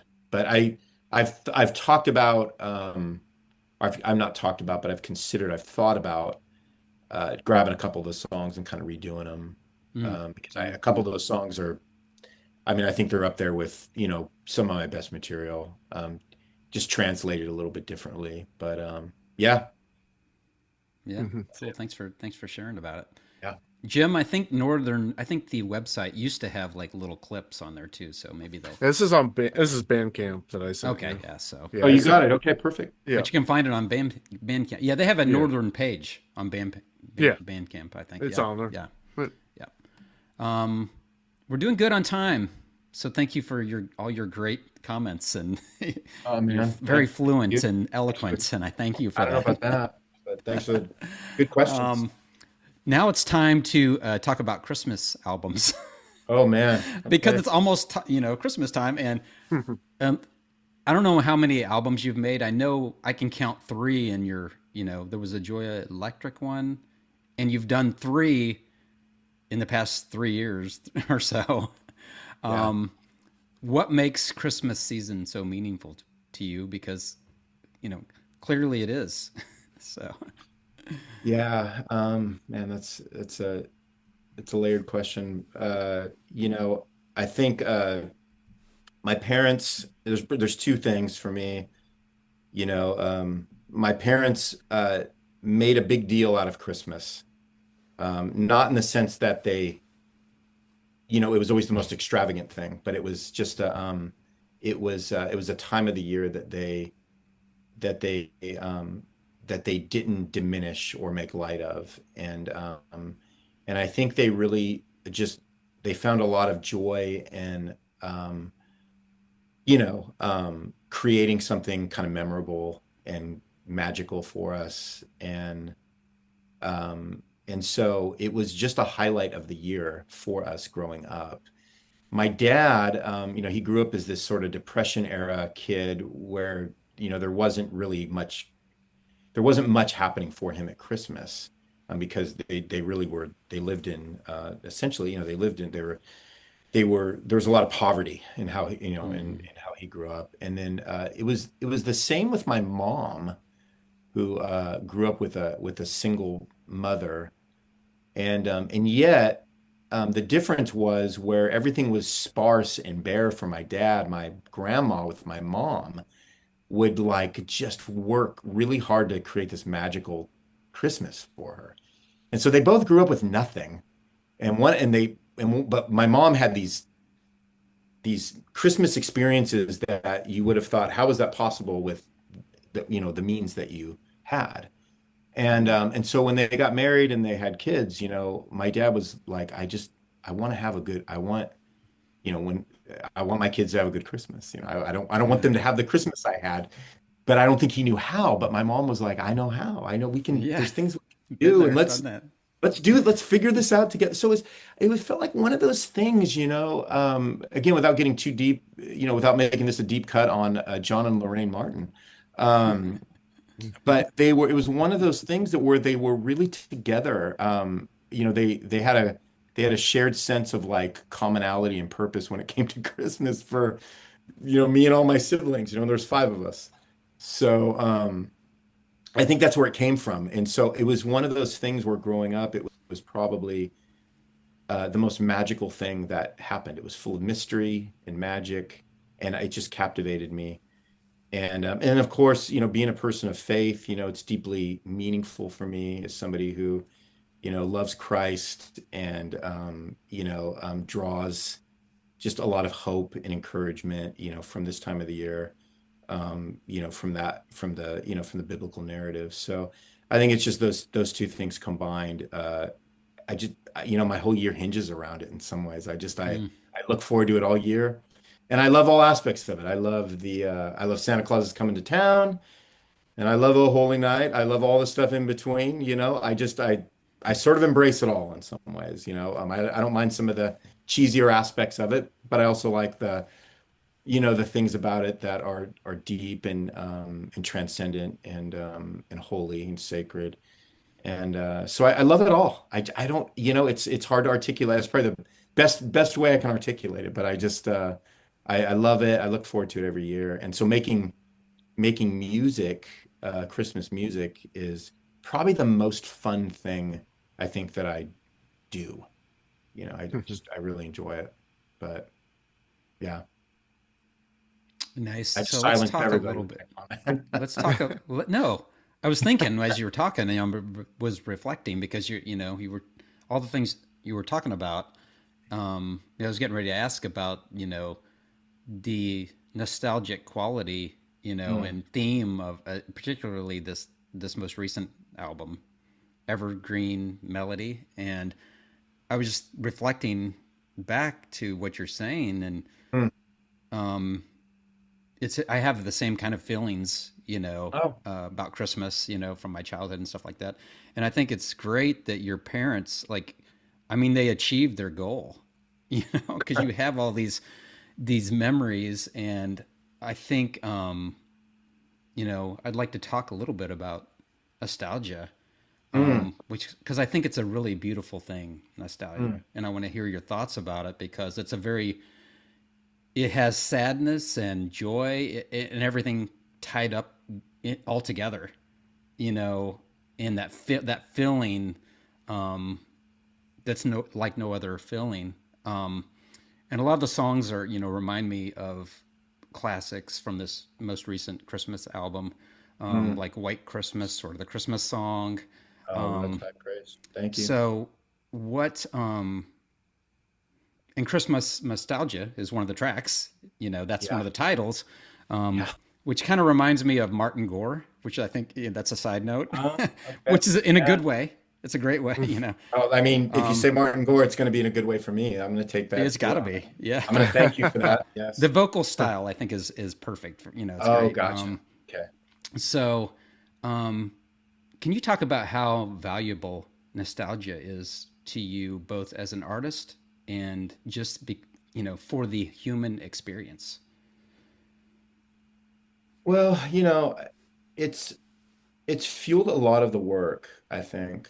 I think nostalgia can be a double-edged sword, I think it has a place, especially for Hmm. me in sort of the kind of music I make and so the lyric writing and especially when it comes to Christmas music, So definitely, I think when we're talking about something specific like Christmas and sort of the memories it evokes and sort of the feeling that it produces and if Christmas is something you enjoy, and I understand people that Christmas is the opposite because of their experience, and it's understandable, but I think for those of us who kind of have fond memories of it, I think that nostalgia is kind of what fuels that because you're kind of recapturing a particular moment and a feeling every year based on the music and the lights and just the time, the weather, even, the food, the gifts, the things that you do around the season that you don't do at any other time of the year. I think there's so much of that that recalls probably our childhood. And again, if those are good memories, then those are it's a great thing to have recalled every year, And so I think that's just what it is for me for some reason.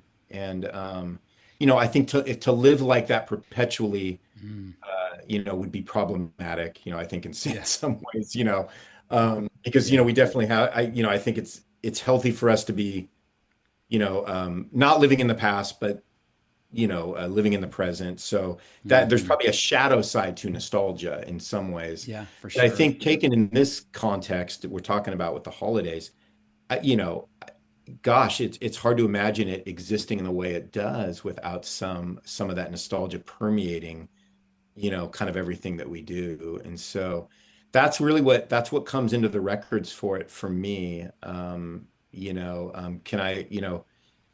I create something that somehow sounds Christmassy, even though, as somebody said recently, you could just take any one of those tracks and drop it onto one of your regular albums and it would fit, And I go, yeah, I can't argue with that. But there's a thread that goes through, I think, these records that does give them a little bit more of that sound. There's something Yeah. there's something I'm aiming for and trying to capture with that, whether I do or not. But yeah, I think a song like Christmas Nostalgia that captures it. I think that really that sums Hmm. it. That to me is sort of the heart of that record, of the new record. And because I wanted that record to be about nostalgia and just that feeling you get, that sort of, again, going back to that euphoria, right? That I'm Yeah. happy, but I'm also kind of sad. And nostalgia kind of intermingles those two emotions, I think. Beautiful. Jim, what were you listening to earlier? Was it Joy Electric? Yeah, the Christmas album Joy Electric. That's what we had on in the living Oh, room. okay. Yeah. Magic of Christmas. Yeah. Hmm. Okay. Nice. Yeah. And you gave it a thumbs up, Jim? Is that right? Thumbs up, two thumbs You up. sent me a photo, I It's think. very good. Yeah. Well, Teasing thank me you for because you that. had the Christmas tree up and everything. Yeah. Beautiful. I probably wouldn't give that one two thumbs up, but I appreciate that. That's Well, not, we just said one, right? No, I'm just kidding. yeah, yeah, yeah. Maybe I'm not taking one. one back. I just got There one. you go. There we go. Let's talk about spirituality and the influence it has on the way you compose and present your music. Sure. That's like a totally like a very broad That's a question, broad I question. know, but, Well, I'll but there say it that is. yeah, I think you know, when we think about, you know, kind of going back to what we talked about with even wisdom literature, scripture in general, and we talk about God being a creator, and Tolkien talked about, human beings being sub-creators. We create because we were created, and so it's the natural outflow of who we are is that we create. And so I think when I think of God as, because I believe God to be, the creator of the universe and the creator of me, because those are my beliefs. I think the way it informs just what I do is probably at a foundational level. It's having this privilege and ability to model something that has been modeled to me, from Scripture, from Christ. And so I think, just on a foundational level, it's an opportunity, to just use a gift that I've been given, whatever level you think that that gift is, but to be able to express that gift in a way that models the way, God Himself, expressed Himself. And so there's a there's a there's a depth to that, and there's also a freedom to that. I also don't think that there's necessarily, a constriction to that. I think we can create art that is vast, that goes wide, that, reflects, the creator of the universe. And I hope that what I'm doing does that in some minuscule way. I don't know if I'm using the kind of instruments he'd prefer, the Lord would prefer. Um, I don't know. But I hope, it's kind of, it's that line from, Chariots of Fire, when he says, when I run, I feel his pleasure, the main character. And I think there's something about songwriting for me, when I'm writing, when I come up with these melodies or these choruses. And again, I don't want to over spiritualize it, but there's something about, feeling like, I can feel his pleasure in that, in some ways. And so it's a process.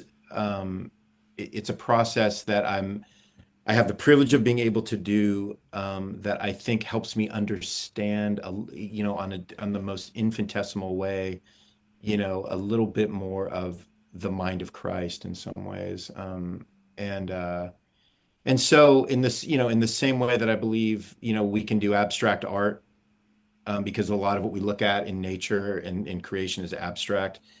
I let that be kind of the biggest influence on what I'm doing. So it doesn't have to be explicit in terms of a Hmm. message, as much as that it's reflective of, the good news, which is the message. Hmm.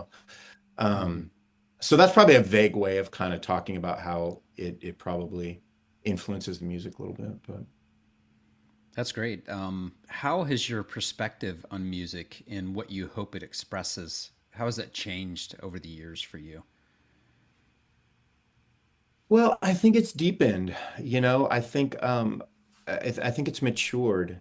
I think because I'm able to make music now that really is just for people to listen to, and it's not going to be anything that I have to kind of, you know, promote or play, or in that sense, where it kind of changes sort of in other words, I'm making it for a listening experience, and I think it's matured a lot because that is the kind of perspective that I'm able to step into it with. And that's been really helpful for me. And so, what did you mention a minute ago? The final track on Consume Like a Moth. I feel a freedom there to say, hey, if I want to make a 6 or 7 minute song that essentially in the ears of most listeners goes nowhere, I can do that, but it can be very artful, and it can be very reflective of some deep emotions that are being expressed, and that hopefully, reflect the glory of God, in some small way. Um, yeah. That's great. Thank you for that. So let's talk about the synth renaissance a little bit. Oh man. Um, there's been a huge resurgence in synth music, and on younger listeners, which Yeah. is really interesting to me. What has it been like watching, the audience kind of rise and fall and rise over the years? And what excites you about, or concerns you about where electronic music is heading? Well, yeah, no, I mean, I wouldn't have any concern. Yeah. Styles coming, things go in cycles, I think what's encouraging is, I remember, in the early days of doing Joy Electric and, being in you know, the scene that we were in, it, you know, it was everything was very polarizing, musically. It was like if you liked this kind of music, then you Hmm. weren't allowed to like this kind of music. That wasn't characteristic of everybody, of course, Hmm. myself, I listened to all kinds of different things. And I enjoyed a lot of different kinds of music. I still do, but I think what you see now, I think with younger generations is they don't, they're just, they don't kind of separate down into those categories, it seems like. So when I talk to people now, they're describing, like, I love that song from The Weekend, and then I love, I love this Taylor Swift song, and then I love, Hmm. and they'll list some band that's, kind of this hipster band that, got a 3 star on Pitchfork or something, and you just kind of go like, how do you even know, like, they're not making they're not making those separations based on what they think is acceptable or not acceptable. Yeah. And I'm just kind of fascinated by that because it was Hmm. just the opposite growing up for me, my generation. It was like, you know, um, it's like, look, I remember, I remember telling people, I'm like, you got to understand, like, if you listen to The Cure, The Smiths, Depeche Mode, New Order, Joy Division, whatever, that whole list of, that whole thing, right? I said, I can, I can say yes, objectively, Living on a Prayer by Bon Jovi is a great song and an exceptional chorus. But there's no way I can listen to Bon Jovi. There's no way I will ever purchase a Bon Jovi. Yeah. There's no way I could ever let myself sink, to those lows where I would, and this was before the age of irony, where it's like I listened to Bon Jovi. It's so uncool that it's cool. There was no irony back in those days, right? We kind of went through that thing in the 90s and 2000s where it was like, oh, it's so bad, it's good. It's like, no, there was none of that. It was very earnest, So we were in that whole thing where everything was very earnest.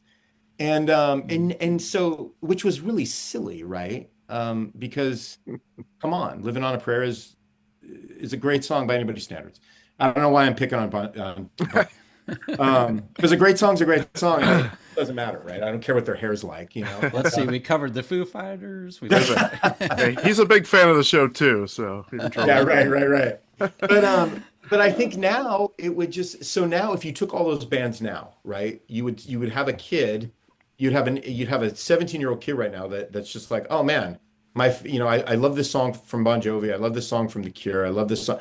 And I think it's because they're not following artists as much as they are songs now. Yeah, that's Because I think absolutely with the right. advent of like Spotify and Hmm. streaming, again, it's almost gone back to the way music was in the 40s, 50s, 60s.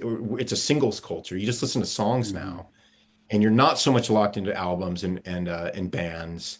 I mean, obviously, people still are, but I think that's not really the motivation anymore. Is to get locked into a band, buy their whole catalog, be obsessed with them.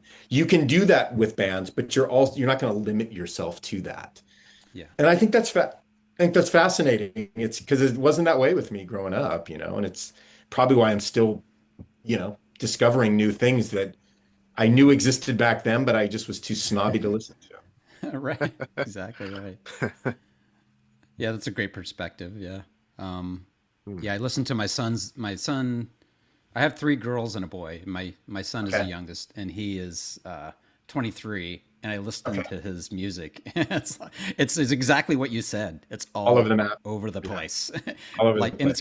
it's kind of refreshing, and it's kind of cool because what's going to come on next. Every time we drive somewhere together, I let him play, and I'm like, you never know what's going to come out, and It's a mixed, I think everybody's favorite music is just the equivalent of our mixtapes back in the day. It's exactly. That's a great. Yeah. That's what it is, I think. And I think Yeah, it's just way healthier. They're just listening to all kinds of different things. a little more And diverse, I would say. a Yeah, hundred percent, a hundred yeah, percent. and I support that. Yeah, yeah, we should. Yeah. I'm still struggling as a Gen Xer, to support that. Well, yeah, for I'm sure. still maturing. So You're halfway through, right? You're gonna make it to 100, right? I hope. Yeah, you got a lot of years God left. willing. See. Yeah, let's see. So what is we're winding down. And this has been great. What's Appreciate it. next for you musically and otherwise? I know you've got, you know, you have a lot of stuff you do. You're a writer, right? Yeah, Pastor, yeah, a lot of stuff. musician, obviously. So Yeah. what's going on for you? What's next? Well, I'm probably about 60% done, maybe more, for the 60% done with the next regular non-Christmas follow-up to Consume album. So I'm kind of hard at work plugging away at that, and hoping to have that wrapped in the early part of the year and then come out in the spring if possible. I'm excited about that record. Um, I think it's going to be a culmination of the first two records. So one Mm, side of it is going to be, I think, very very kind of progressive and sort of abstract, a little more like Consume. And then I think one side is going to be a little more straightforward, um, like the first album was a little bit more straightforward. So it's my Tears for Fears songs from the Big Chair record. oh Oh yeah, wow, That's what I've been wanting to make for a long time. One of my favorite albums of all time. that's a great album. yeah, And great uh, album. and I think I finally have the songs so to do it. So I'm pretty excited about that. And then I have because I write in cycles, and so I just wrapped up writing the next Christmas album. So that's all written. Wow. So it's all there. Yeah, Um, and so when I'm done with this, I'll dive into that. And then I like the tradition of putting out something Christmassy every Christmas. Jeff from the label last night, he goes, because we're releasing a kind of a one-off exclusive, not on the record Christmas song on Christmas Day. Mm. So I'm breaking it right here. Uh, uh, I think we're going to try to do it on you Christmas heard Day. it here first. You heard it here first. Um, so he goes, oh man, he goes, because I never know Jeff is Jeff, and I never know what he really thinks about the Christmas tunes. I'm always pushing the Christmas tunes, and he just Yeah, supports everything so amazingly well.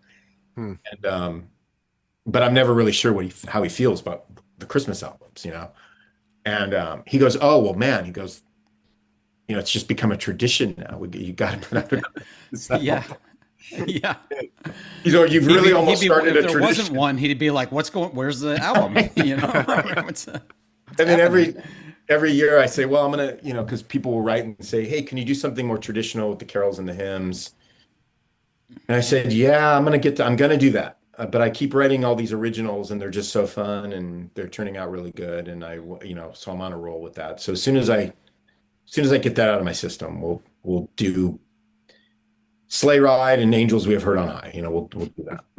Yeah, And yeah. again, that's hard to do, and those would be really hard for me and hard to sing, and those would be a challenge. But so that's what I got going. So a new record out in the spring, and probably an EP in the fall, and then Christmas album either next year or the year after.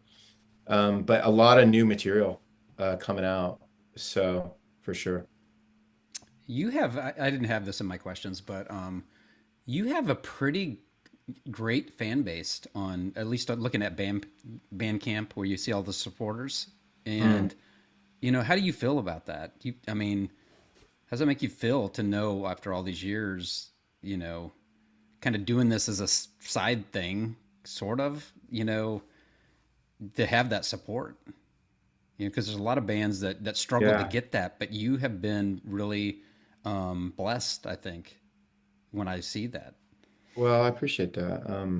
I think it's been, we were, we never sold a million records, but I would always say like we had this fan base that was just the most faithful fan base, and I don't know what that's about, I'm super grateful for it, but it also is, these are very kind-hearted people, and they're very,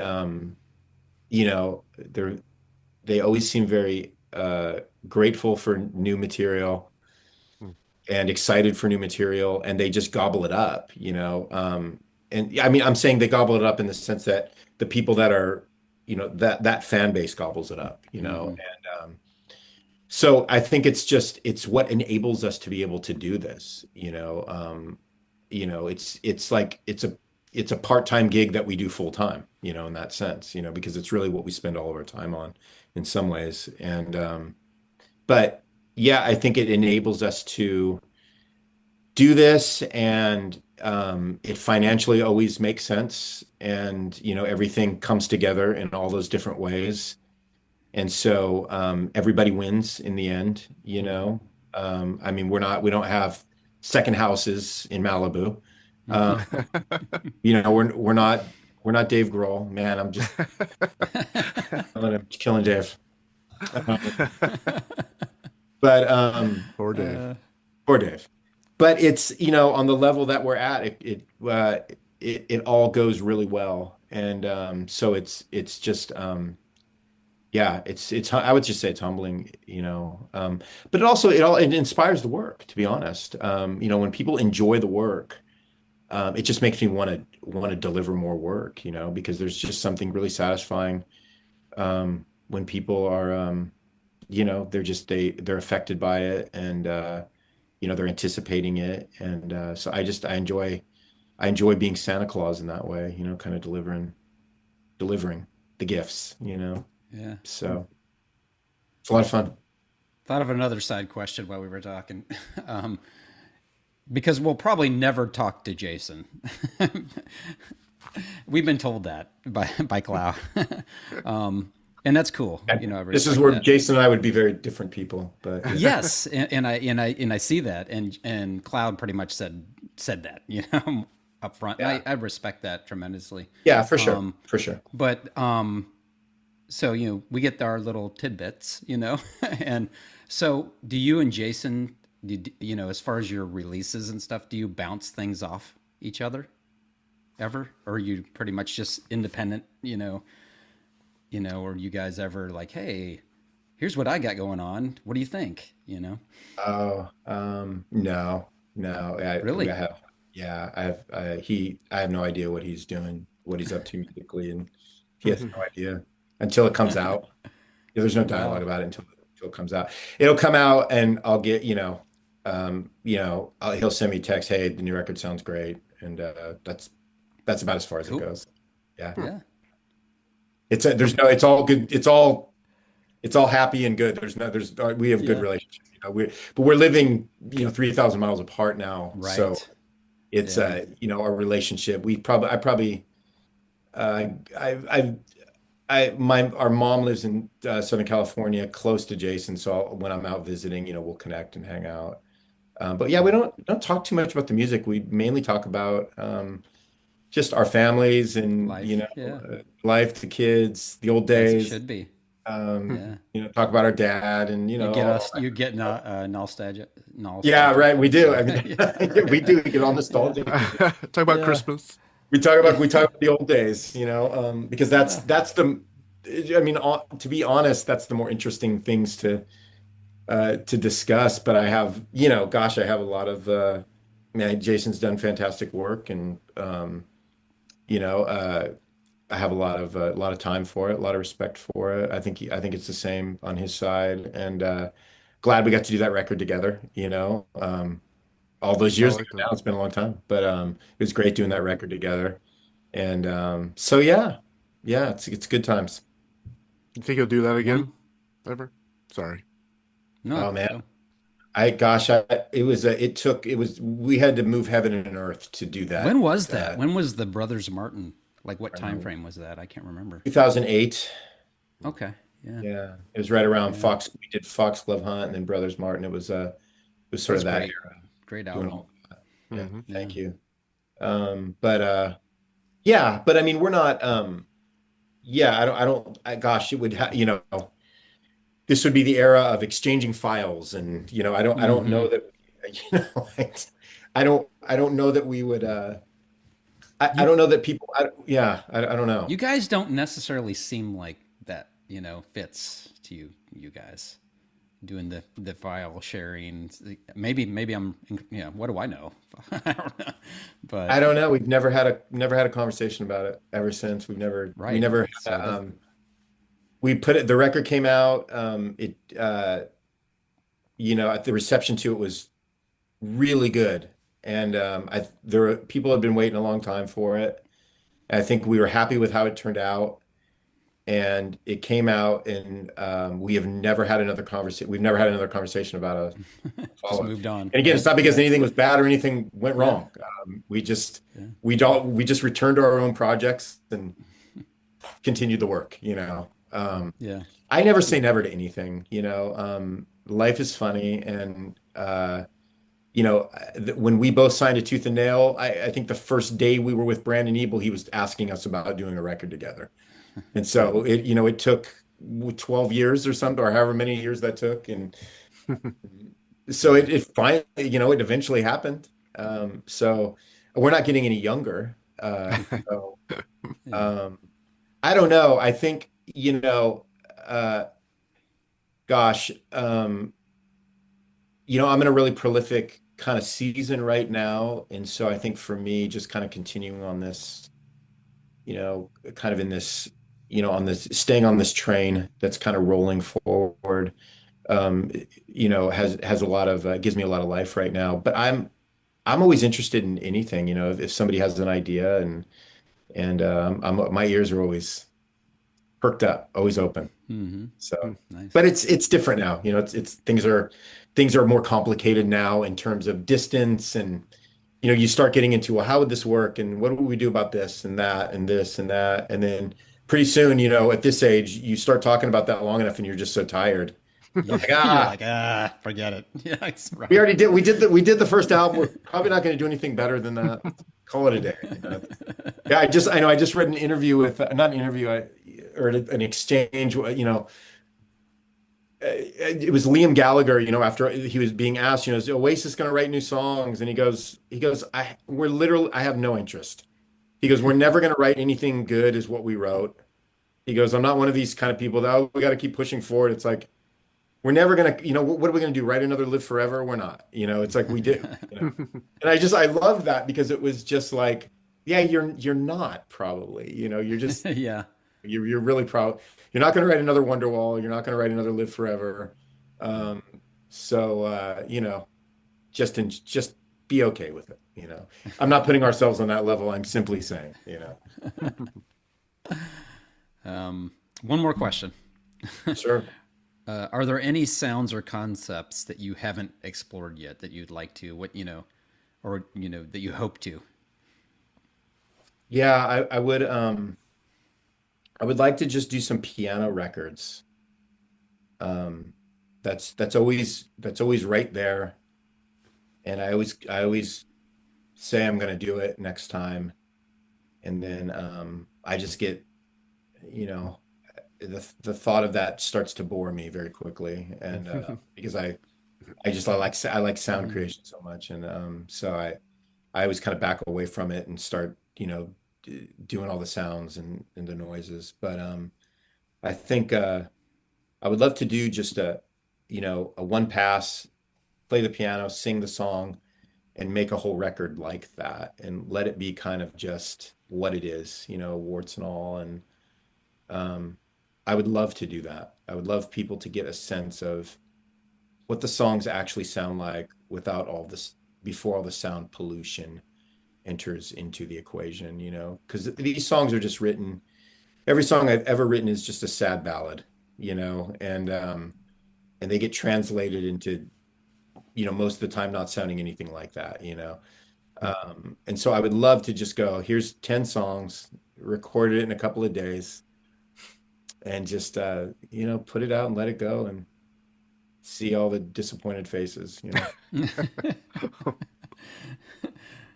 What wasn't you had an album that was kind of like that, right? Wasn't it like was it unelectric or something? What was it? Was it? I can't remember the name of it. I listened to it and I thought it was really great.